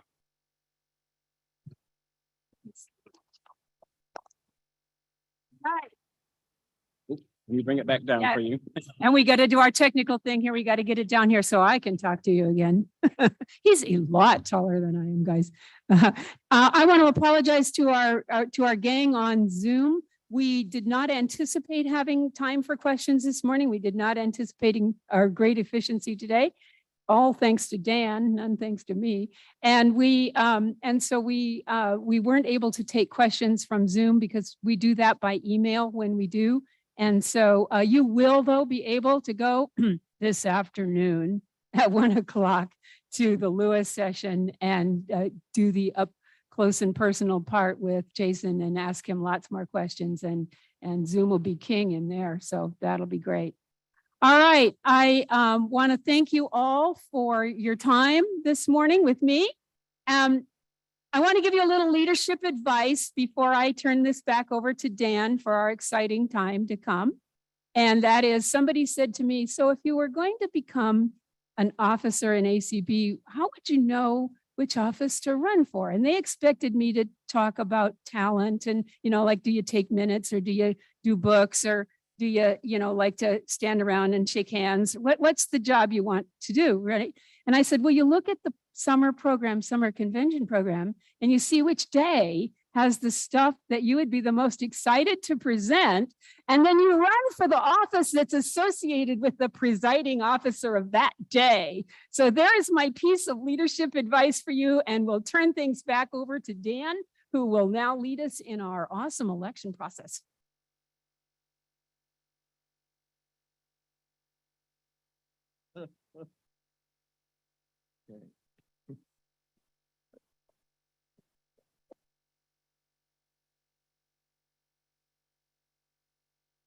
Thank you, Deb. Let's give Deb a great hand as being our presiding officer of the day. All right, it is now time to do our candidate elections. Just to review the process for everybody for today, we will start with our board of directors positions in the order that they were nominated out of the nominating committee. We will call for nominations 3 times from the floor. If we hear no nominations from the floor, we will go ahead and appoint that director position by acclamation. And then we will move on to the next candidate. Once we get our first contested election, both from the floor, then we will have speeches from both candidates. The first to speak with their speaker representatives will be the person that came out of nominating. And then next will be the person who was nominated from the floor. So that's kind of our process for today. We're going to have to do this, of course, folks, both in the ballroom and on Zoom. So we have our supervisor of elections, Nancy Marks Becker, who is a couple of seats down from me with a microphone, and she is monitoring our Zoom room. So if you want to participate in the election, you need to be in the general session Zoom platform if you're not here in the hall. Just to review, before we get going with the elections, that our actual balloting will open up at 2 o'clock Central today and run to 6 o'clock Central. So that's 2 p.m. Central to 6 o'clock Central for the Vote Now vote. I hope everybody has their voter code. If you have an email with ACB, your code was resent out to you a day and a half ago. And if you did not have an email address with ACB, you received a Braille and large print letter 2 weeks ago, which had your voter code in it. So when you go to vote, you have multiple options to vote. You can reply electronically through the email and tally your vote. You can also vote by phone. You can vote by phone automatically, or you can vote by phone with operator assistance. So there's multiple ways to vote, to cast your vote. If you're in the ballroom or you're in the hall or the hotel here at the Hilton and you need some assistance, need some technical assistance, you need access to a phone that doesn't charge you $4 a minute to go through your ballot process, there will be phones available in registration. We have a booth, a precinct area set up in registration. That's at the Hilton in Blackstone room. So in the Blackstone room of the Hilton on the 2nd floor, where you registered, is where you'll be able to go to get voter assistance. So we'll be around, we'll be able to answer those questions, but at this point in time, I would like to start our candidate process, voting process. So, Dan, there's no hands up in Zoom. okay, Nancy has informed me that right now, all hands are down in Zoom, so we're ready to begin the process. At this point in time, we are putting in candidacy for our first Board of Directors position, Connie Sims from Sioux Falls, South Dakota, medical massage therapist. I'm now going to call. Are there any other nominations from the floor? Nancy, do we have any hands? No hands in either place. Okay. Are there any other nominations from the floor? Second time. Nancy, do we have any hands? No. Are there any other nominations from the floor? Nancy, do we have any hands? No hands in Zoom or in person. With our supervisor election notifying us that there are no hands either in the ballroom or on Zoom, we now would like to appoint Connie Sims for her first term as a Board of Directors by acclamation. Connie, if you could come to a microphone, we'd love to have you say a few words if you would like. He's coming on up. Well, you could, it's easier, you can do it from the floor, Connie. Yeah. Save you a few steps.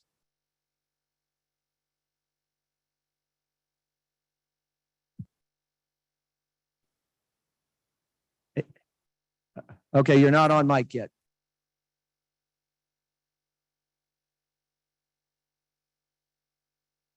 Okay, now it's on. You got it. All right. I just want to thank everyone for voting for me and appreciating everything I do. I want to continue to serve all you guys in, it's a member organization, and we really need to make sure that all the members have a say, and that's what I'm here for. So I'm always open for calls, emails, anything. So I just appreciate it. I hope I can continue to make everyone happy and do everything I can do. But get up and get moving, the voting, the awards, everything I'm doing. So I love the organization, and I just want to thank everyone. So thank you. Thank you, Connie, and congratulations.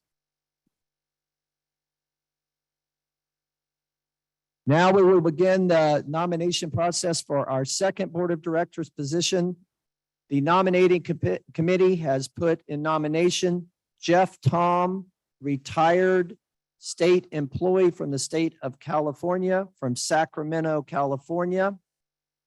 Nancy, are all hands down in the Zoom room? Yes. At this point in time, I will call the nomination, call the question 3 times. So first, are there any nominations from the floor for the position of Board of Directors? Nancy, do we have any hands in the Zoom room? No hands raised in person. Thank you, Nancy. For the second time, any nominations from the floor? No hands in Zoom or in person. Thank you, Nancy. And for the third and final time, any nominations from the floor?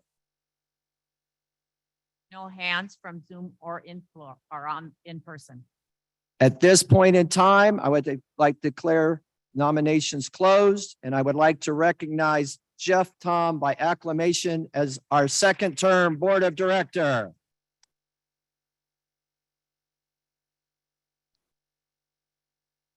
Jeff, if you would like to grab a mic and say a few words, we'd love to hear from you.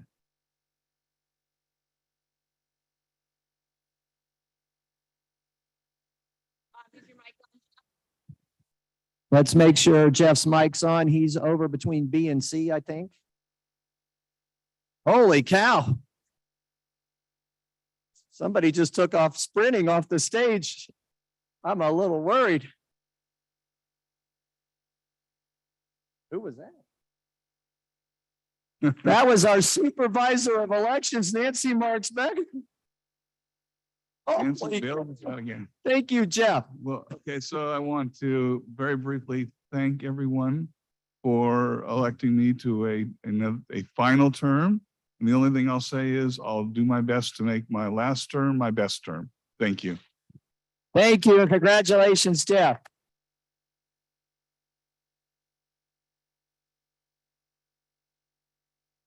For our third Board of Directors position, the nominating committee has put in candidacy Gabriel Lopez Cafati from Miami Lakes, Florida, student advisor and life coach. Nancy, have you got your wind back? Do. Okay. Please, are there any, for the first time, I will call the question. Are there any nominations from the floor?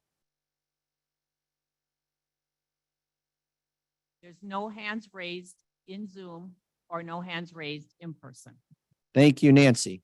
For the second time, are there any nominations from the floor? No hands raised in Zoom or in person. For the third and final time, are there any nominations from the floor?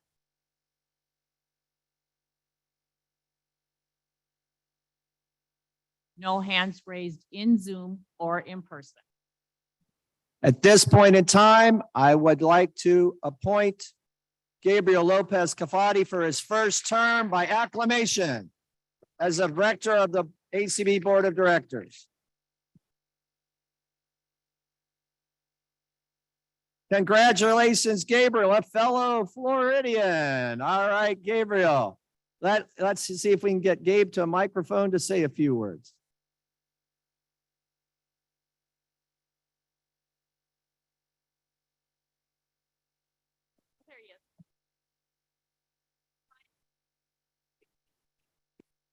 He's over between B and C.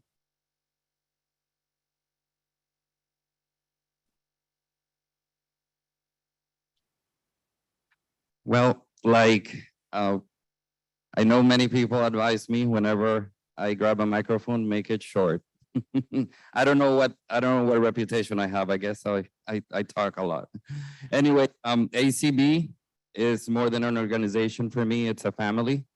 It has been a part of my life ever since I moved to this great nation. For those of you who do not know me, I'm a naturalized, very proud citizen of the United States of America.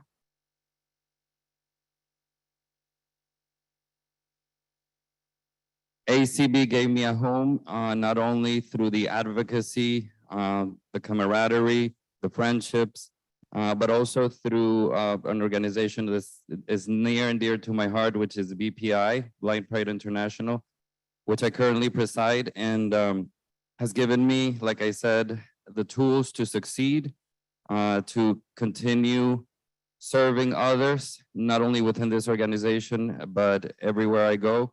I am a proud ambassador of the American Council of the Blind, and I only hope to continue serving this organization and all its members.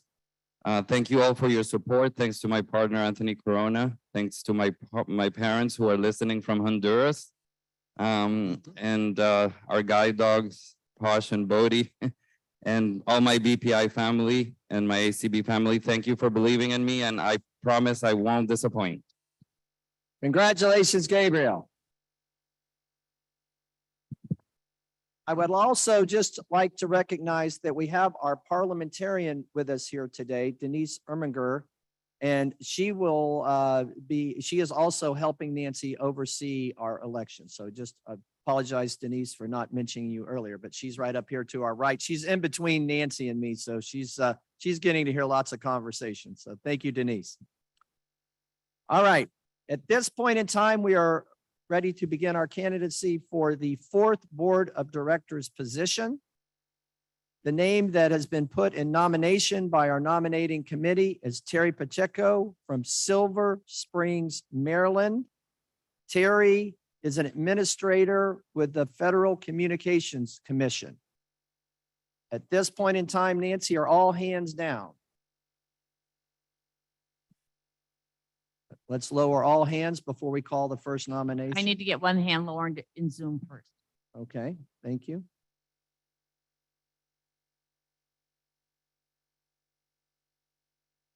Okay. Okay.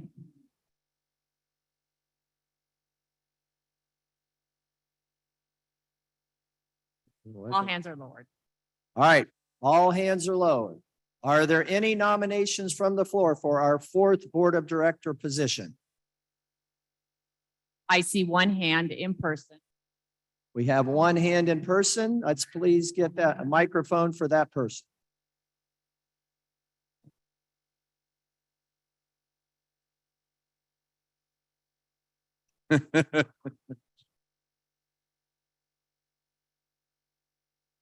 It is, yes, I'm here, President Dan.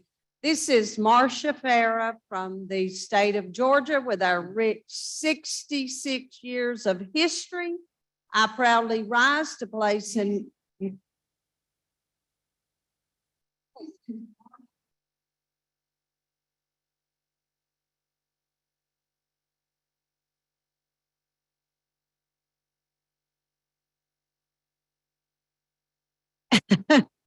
that was interesting.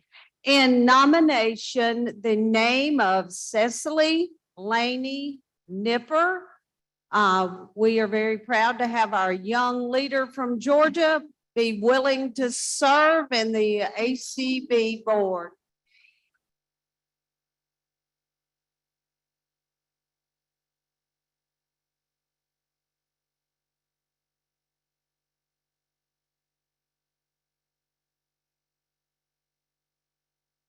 All right. Marcia, thank you. I heard the name of Cecily Lane Nipper put in nomination. Hopefully we'll work on the echo here. I need to know Cecily's occupation and the city she lives from in Georgia.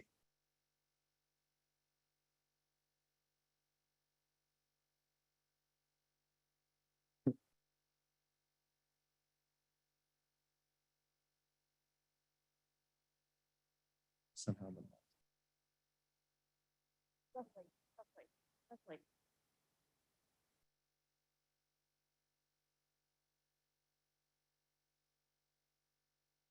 I'm a transcriptionist from Covington, Georgia. Thank you, Cecily. Transcriptionist from Covington, Georgia. Thank you. All right. For the second time, we're going to have to.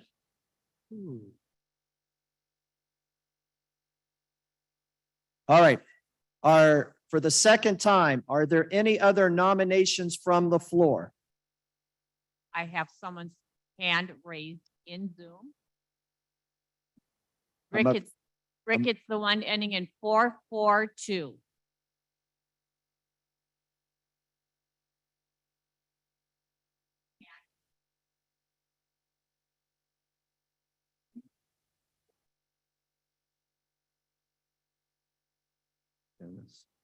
We're going to be speechless.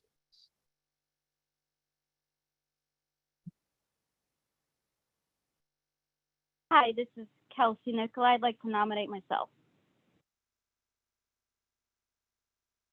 I couldn't understand her. Okay. Is that better? Hello?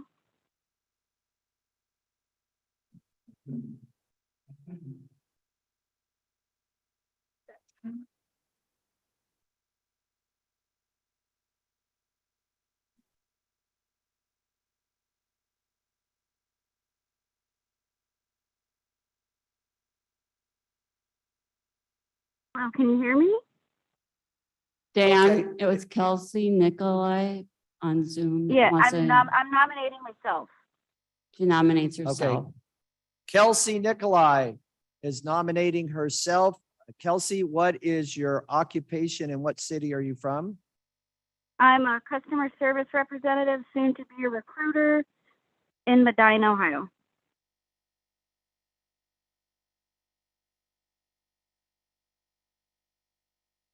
Where? I'm sorry?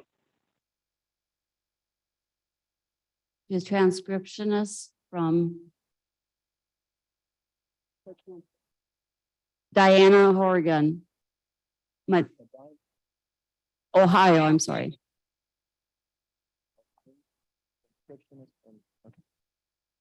She's a transcriptionist from Medina, No, I'm customer service Medina, representative. Medina, Ohio.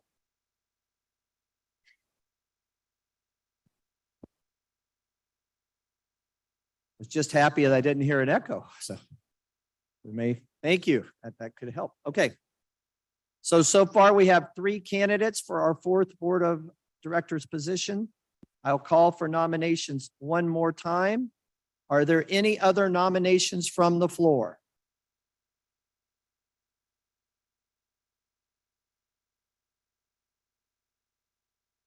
Each candidate, well, let me call the nominations closed. Are there any other hands raised, Nancy, either on Zoom or in the room? I do see one hand raised in the room. Right straight ahead of you, Connie. There's no one else in Zoom. Mr. President, I would move to cease nominations at this time. All right. Thank you. We've called nominations 3 times. We have a motion on the floor to close nominations. All those in favor signify by saying aye. And also, if you're on Zoom, please raise your hand.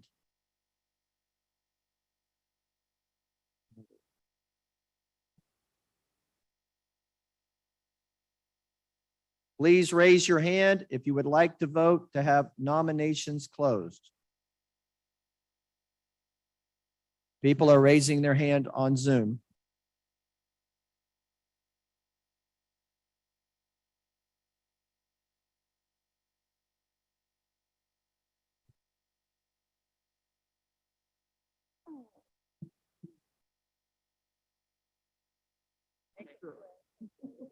Got the yes vote. Got the yes vote? All right, all those opposed to closing nominations signify by saying aye. But we're not doing it on Zoom yet. That's in the room. That's in the room. And then we'll need everybody in Zoom to lower their hands.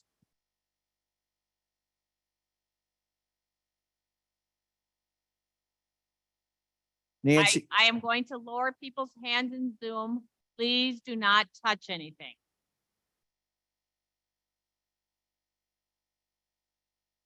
Okay. hold on. I have a question for a point of order. Yes.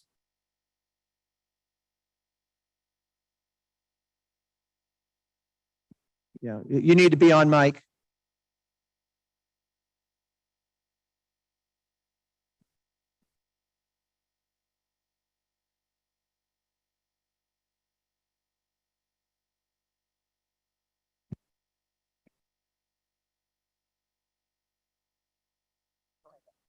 Oh, okay. Thank you. I'm trying to save time, not take more. I believe that and I will appeal this to the parliamentarian, but if a presiding officer has called for nominations 3 times, a motion to close nominations is not in order and doesn't need to be voted on. Denise, could you please rule for us as our parliamentarian?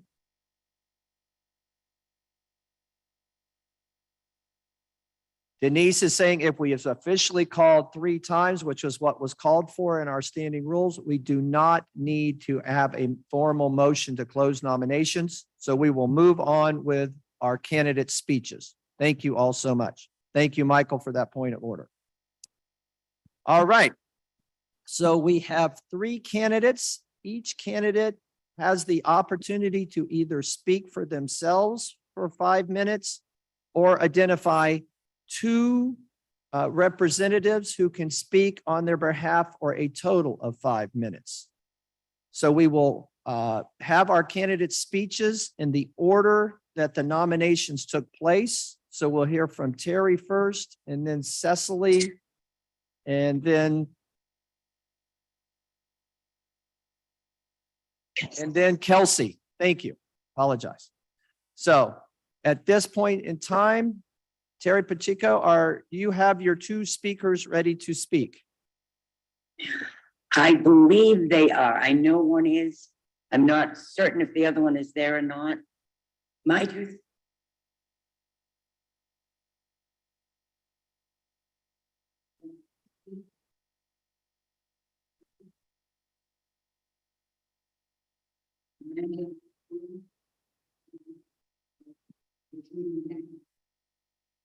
Thank you, Terry. So your two speakers will have a total of 5 minutes. John McCann is your first speaker. Is John now available on Zoom? Yes, John, we can hear you. So John, how much of the time would you like to take? Would you like us to apportion it to 2.5 minutes or 3 minutes? Or would you like us to give you a notification, say with 30 seconds to go? What are your specifications?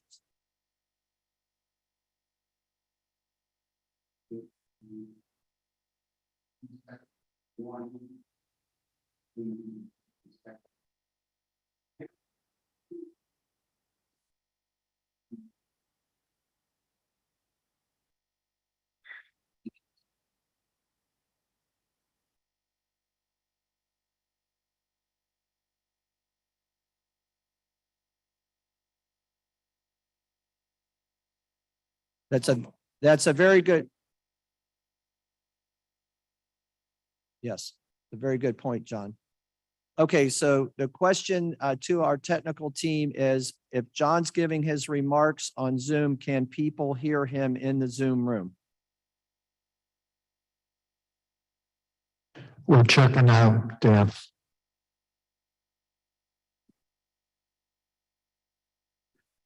John, if you could say something again, please. Hello, Jess. In deference to the technical difficulties we're having, I do not want much of our membership, since everyone votes, to be functionally disenfranchised. Whatever pearls of wisdom I might have to share. I believe Amanda is there at the convention and will be speaking on mic, and they'll hear her, but how many people will hear me, I don't know. Thank you, John. That was just heard on Zoom. All right, John. We have just verified are being heard in the Zoom room. So if you're Mr. Chair, another point of order. okay, Carla with a point of order. Yes.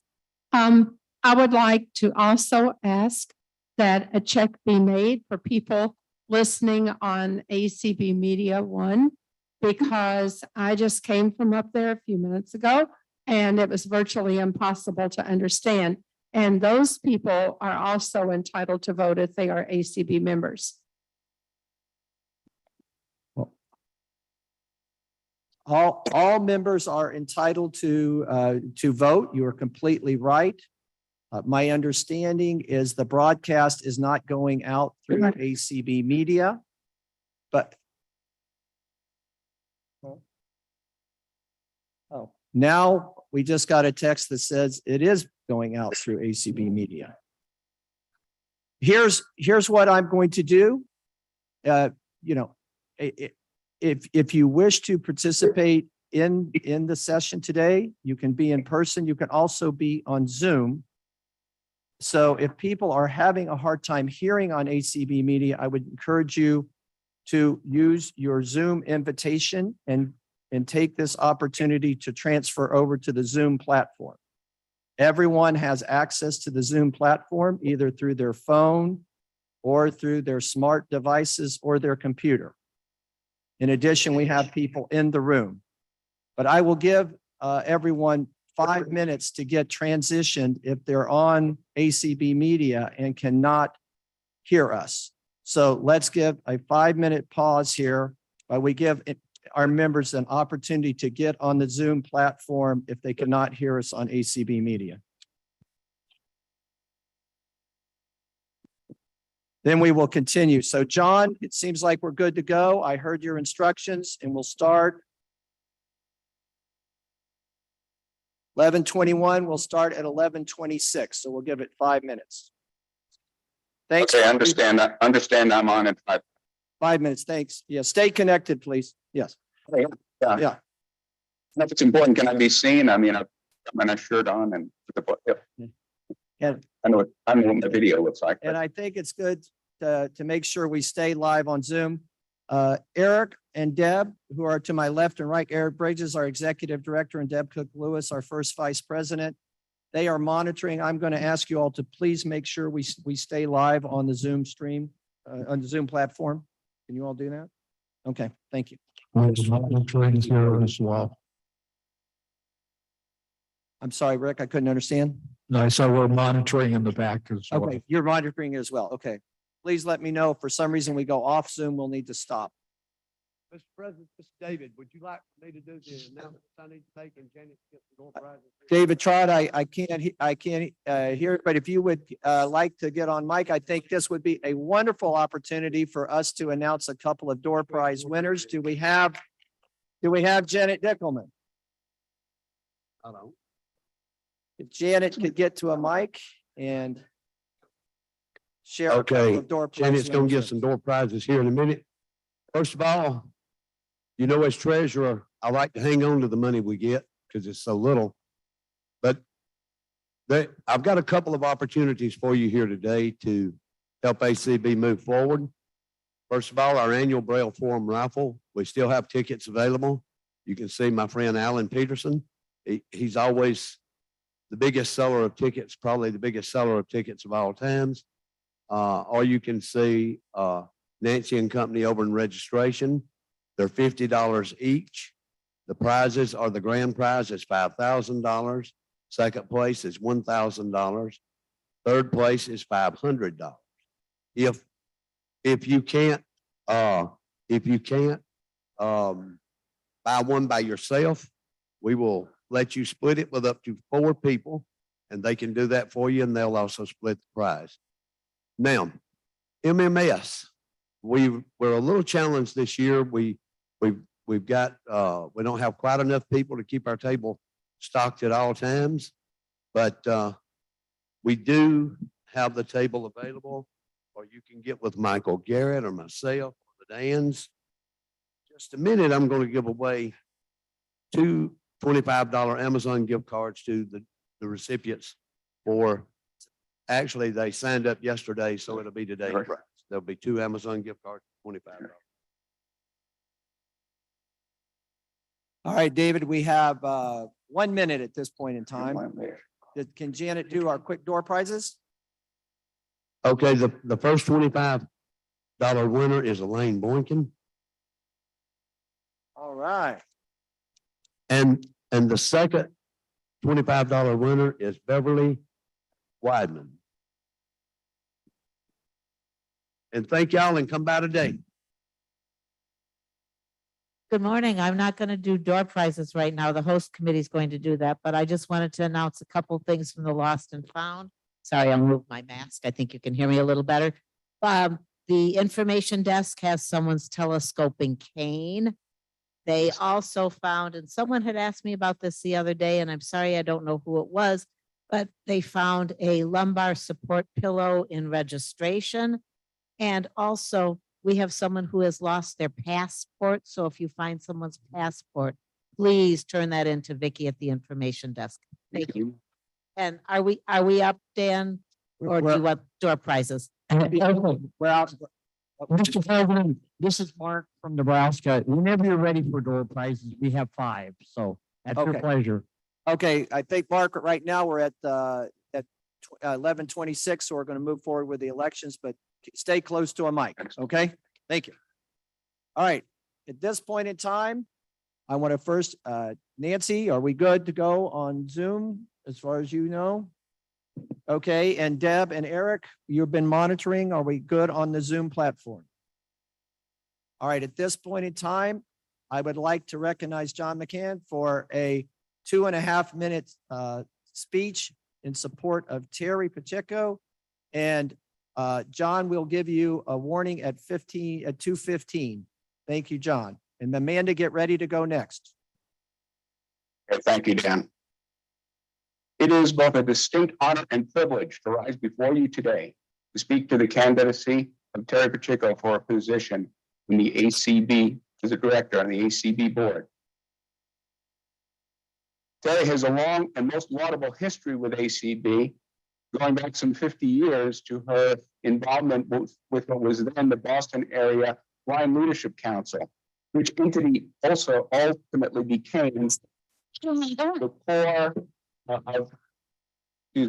which ultimately became the core of the Bay State Council, which was chartered in the mid-70s.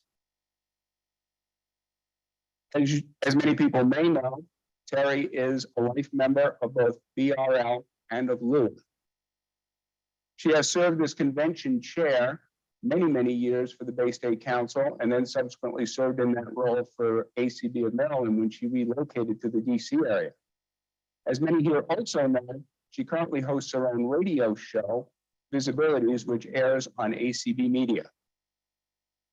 From the standpoint of the contributions and insights that ACB will benefit from, should Terry be elected as director, I think her most significant experience occurred when she served as membership and affiliate services coordinator, I believe that's the correct title, from 1999 to 2006. In that role, she was able to exercise her passion for membership development. Believe me, she does have a passion for membership development, but she helped us immensely in Virginia during that time. I have direct knowledge of that. And she's acutely cognizant of the challenges that our affiliates face today. In order for many roles over the past 50 years, Terry has demonstrated a strong work ethic and a stalwart dedication to service. As my previous comments make clear, she is steeped in our history, but she is in no way captive to it. She is not afraid to ask the hard questions, nor is she afraid to confront the challenges that lie before us. I would also want to emphasize that Terry will soon be retiring, so she will have the time to dedicate her passions, to bring them more clearly in to ACB. I'm butchering that a little bit. I trust you take the message. She is profoundly committed to our core values: diversity, equity, inclusion, and accessibility. And I therefore I ardently urge you to support. John, you have casting your vote remaining. To cast your vote for Terry Pacheco for a position on the ACB board. Thank you. Thank you, John. We will now hear from Amanda Selm. Amanda, are you here with us? I'm here. Amanda, you have 2.5 minutes. How long do you want a 15-second warning? Yes, please. All right, we will now hear from Amanda Selm. Please begin. Good afternoon here in Kentucky, y'all. My name is Amanda Selm, and I have known Terry Pacheco for about 2 years now. I have had the pleasure of working with Terry personally on a couple of projects, one of them being the most recent, I think it was back in April, the Tuesday topics, where we remembered our good friend and also ACB angel, Mr. Derwin K. McDaniel. Miss Terry Pacheco has a lot of knowledge about our founding father here in ACB, and I am so I'm so privileged to learn from her as well as other people in ACB, but she has done a tremendous job teaching both me and others in ACB Next Generation about Mr. McDaniel. Also, I want to also emphasize that in the time that I've known Terry, that I have known her to be very compassionate, understanding, and that her mission is to follow through with diversity, equity, and inclusion by unifying ACB.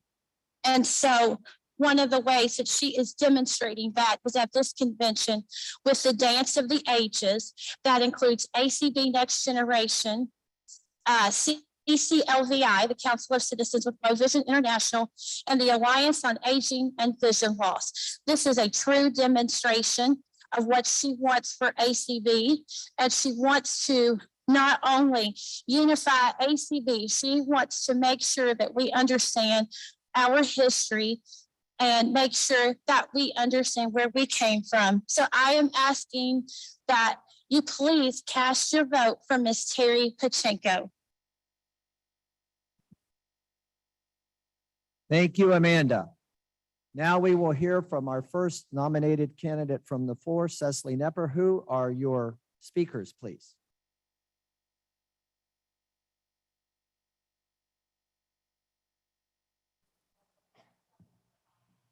We're getting her to a microphone. Marcia Farrow and Zelda Gebhard. Marcia Farrow and Zelda Gephardt. Marcia, you are the first speaker. I do not hear the mic at this point in time.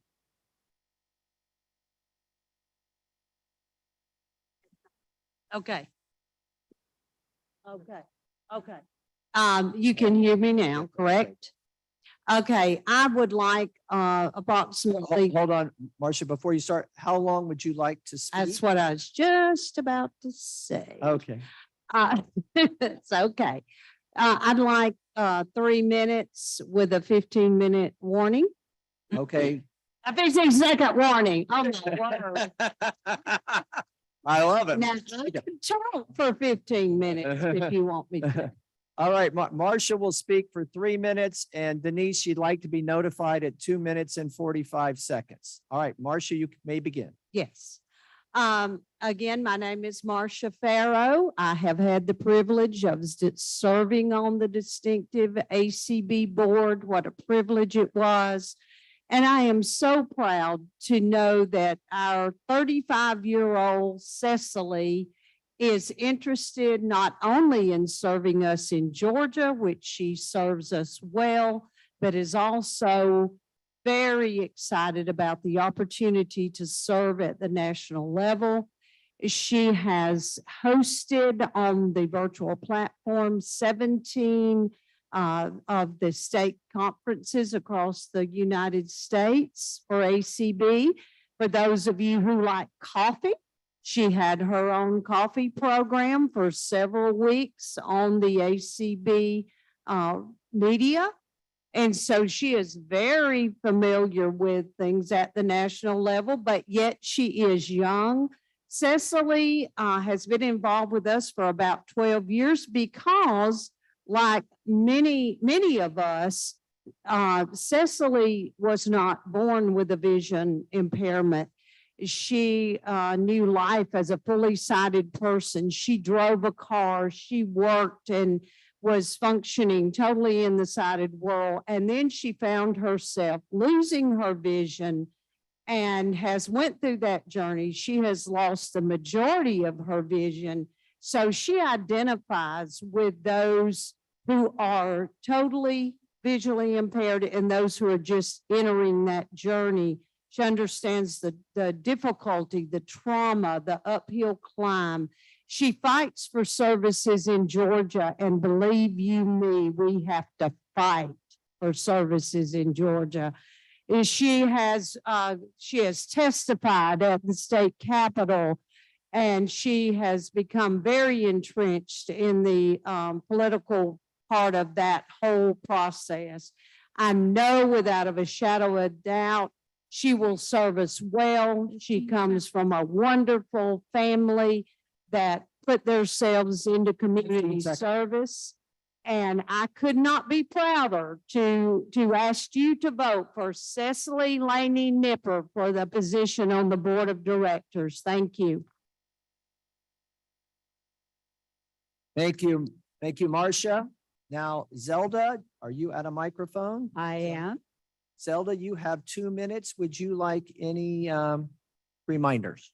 15 seconds, please. Okay, at 1 minute and 45 seconds. Zelda, you may begin.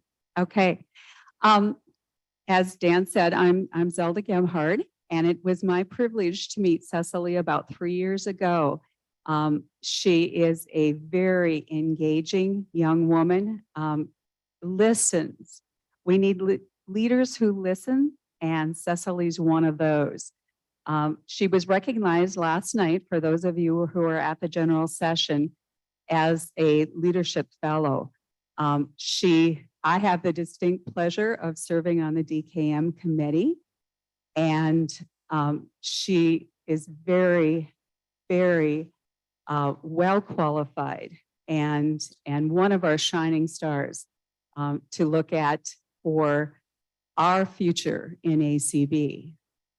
She is a real committed server of people. She started out her time in her local chapter in hospitality. She was looking to serve in whatever way she could, and that's where she started, making other people feel welcome. And as Marcia pointed out, Cecily has gone from there to various different roles, and she is currently serving the Georgia Council as their president. So they have confidence. I have confidence in her, and I hope you will have confidence in her too. She is a bright young individual who treasures the advice from her elders, and yet she has new and innovative ideas. And I would just encourage you to vote for Cecily Laney Nipper to be a director on the ACB board. Thank you, Zelda. Our last candidate nominated from the floor is Kelsey Nicolai. Kelsey, gosh, man, Kelsey, I apologize, Kelsey. Kelsey, who will do your speaking for you?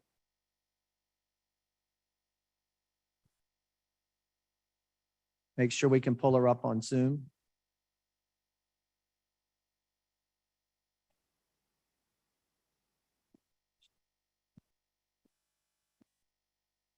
Nancy says she does have her hand raised. Can Nancy allow her to talk, Rick?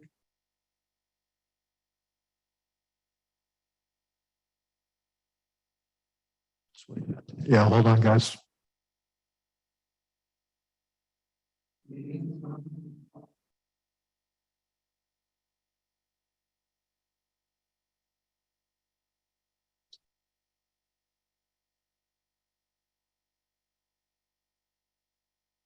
Hello, can you hear me?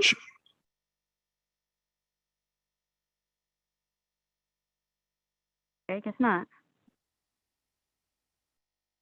Kelsey, we hear you. Okay, yeah, I'm going to speak on behalf of myself, if that's okay. All right. You're going to speak And for I would yourself? like, Yes. Do you want yes, and any, I would like a want any warning when you get close? yes, please. I'd like one at 30 seconds. Okay, we'll give you a warning at 30 seconds, so at 4.5 minutes. Okay, sounds good. My name is Kelsey Nicolai. I am from Medina, Ohio. I'm currently working as a customer service representative. I have a bachelor's Kelsey, degree from. please hold. I'm sorry, go ahead. We're getting an echo, so let's hold. Please hold 1 sec. I apologize. Okay, let me know. apologize. But let's make sure we get the echo stopped. Okay.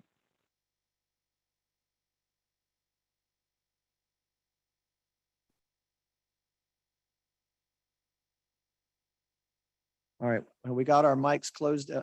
Let me talk and see if there's any echo first, then we'll call on you. Okay. Right. Hearing no echo. All right, please begin your speech. Thank you. Hello, ACB. My name is Kelsey Nicolai. I am from Medina, Ohio. I'm currently a customer service representative, and I have a bachelor's degree in communications, as well as I am bilingual in French from Ashland University. And in 2014, I completed the Dale Carnegie program, Okay, which we are hearing her speak in Zoom, but we're not hearing her in the room, Rick. oh, okay.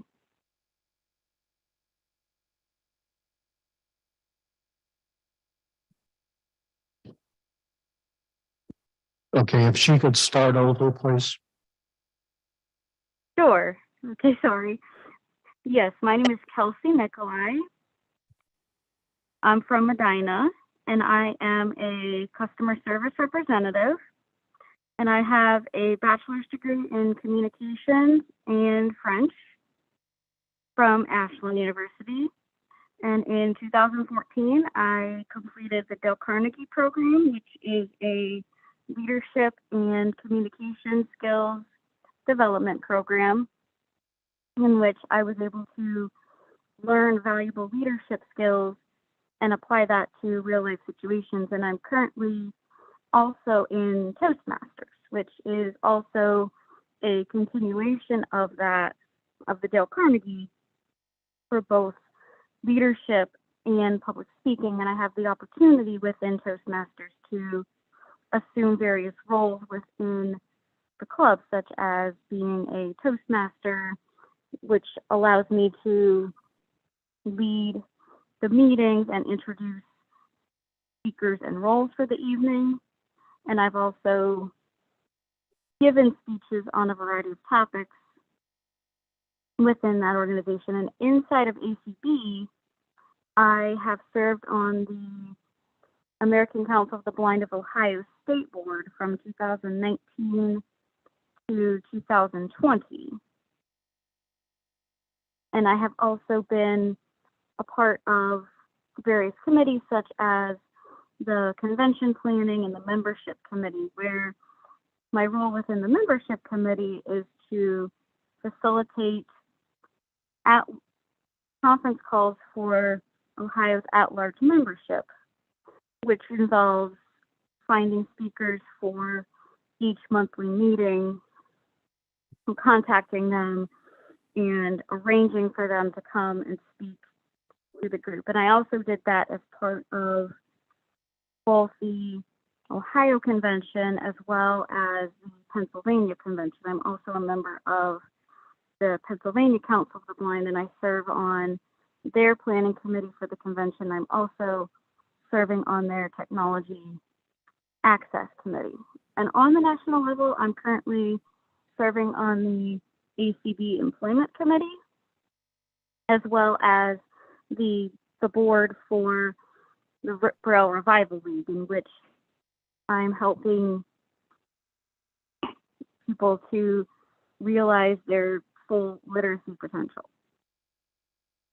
And outside of ACB, I have served in other leadership capacities such as Project Learn, which helps people, adults who may not have had the opportunity to learn to read as a child, help them develop literacy skills and to help them prepare for other exams, whether that's the GED or an STNA exam or any other exam that they may need to complete that they have not had the opportunity to.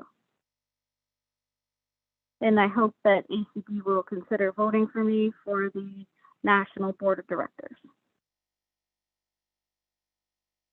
Thank you. Thank you.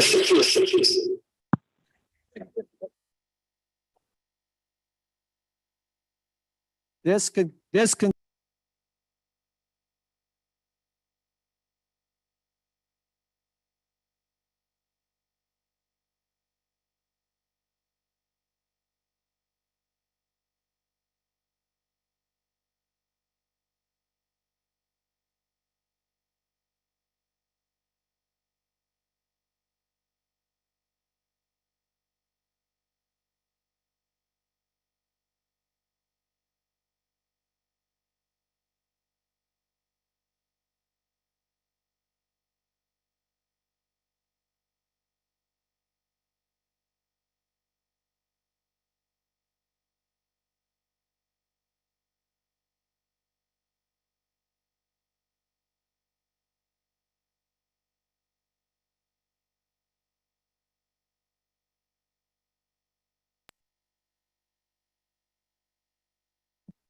All right, so now can folks hear me on Zoom? Okay, we're back. Okay.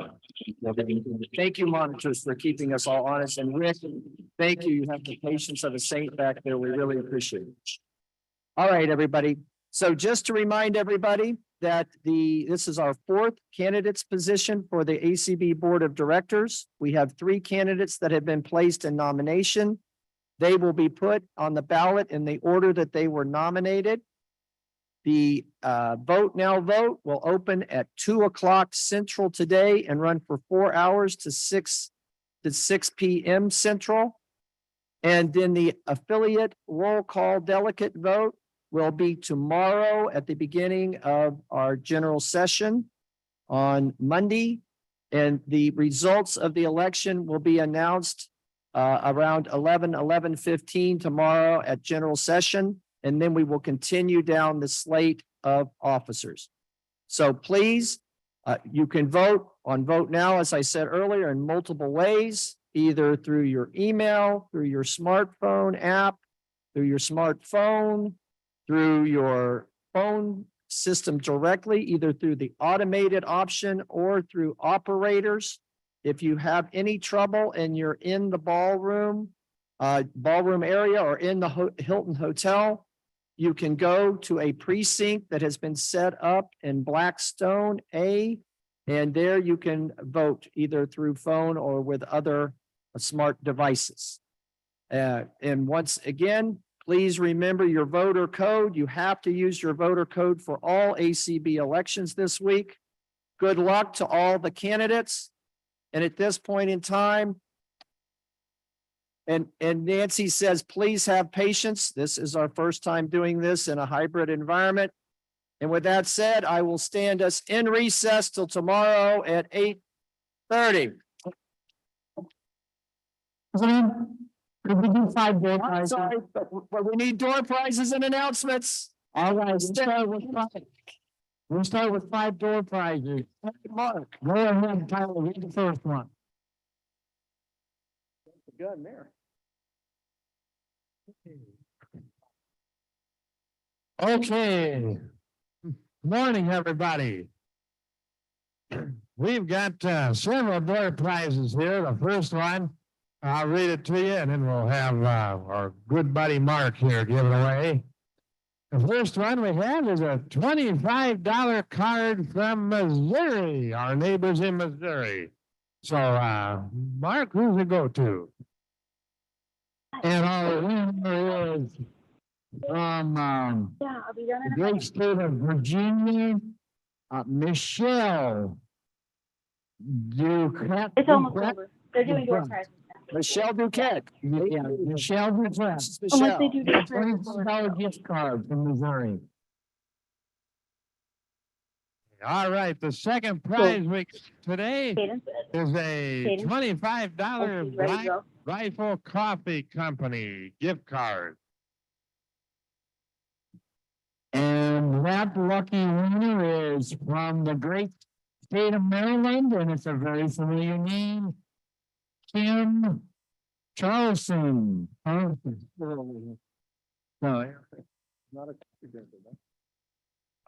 right, the next prize we got, we have a $50 Amazon gift certificate donated by Mike and Kathleen Duke. And that lucky one is from, again, the great state of Maryland, and the name is Steve Dresser. Steve Dresser from Massachusetts. Oh. Yes.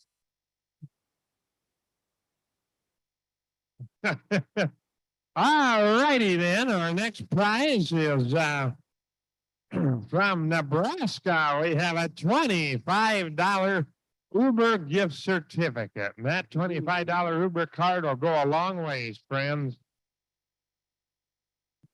All right, and then that lucky winner is from the great state of Oklahoma City. Jay Doudna. Jay Doudna, Oklahoma City. All right. Okay, all right, our last prize of the day. I wonder who this is going to go to. We have a $25 card here from the great state of Illinois. And here's Mark. He's going to give it away. Thank you. All right. And the last winner of today is from Harrison, Arkansas, the great state of Arkansas. And the lucky winner is Linda Yax. All right, Linda Yax from Arkansas. Okay, just one thing, whether you're here in person or virtually, these door prize winners will receive their prizes by mail. So you need not be here in person to win. So thank you, Mr. President. Great talk. Thank you very much. All right, do we have any announcements before we break for today? If you would like to make an announcement, please find a microphone.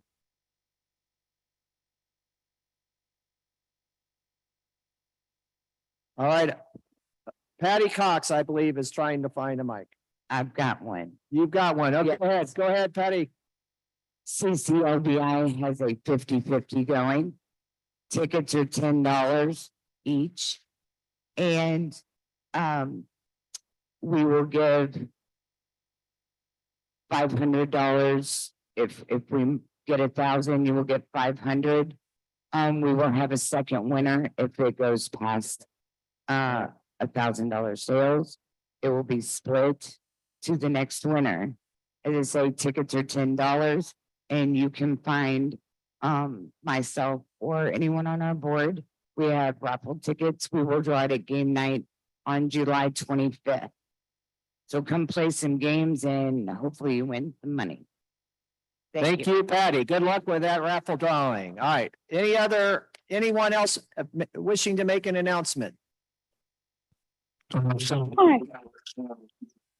We have somebody on Zoom. Okay, while we're queued up, I just want to make an announcement that the mini mall is in registration this year. So come by the mini mall and shop in Blackstone A at registration. While you're there at 2:00, you can vote. Yeah. Hi, it's All right, Debbie who do we have on Hazelton. Zoom? Hi, it's Debbie Hazelton. I hope you can hear me. Great to be with you all this year. I just want a point of clarification on the vote. Are we just putting a number for that candidate, 1, 2, or 3? I know you said in that order, but do we just vote by number? Thank you. You can vote yes or no, right? Vote yes. Yeah. Well, but there's 3 candidates. When you vote now, you'll actually choose the name. So you'll select one of the 3 candidates. So it will walk you through on vote now. So you will select one of the 3 candidates. And then tomorrow, the affiliate roll call, our secretary, Denise Colley, will call the affiliate and they'll tell us how they want to apportion their votes for each of the 3 candidates. Thank you for that question. Thank you. Okay, we have one more question on Zoom.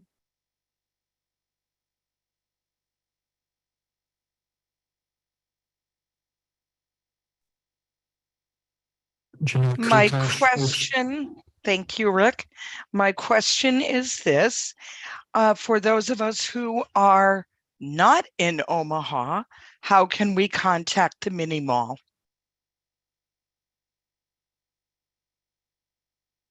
If they're virtual.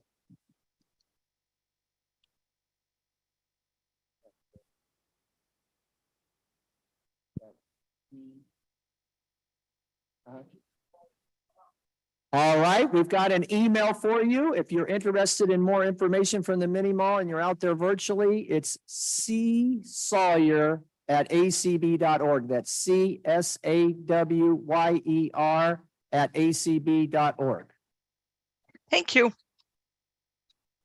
All right. Thank you all so much. And now we will call the meeting in recess till tomorrow morning at 8:30. Thank you and enjoy the today's convention.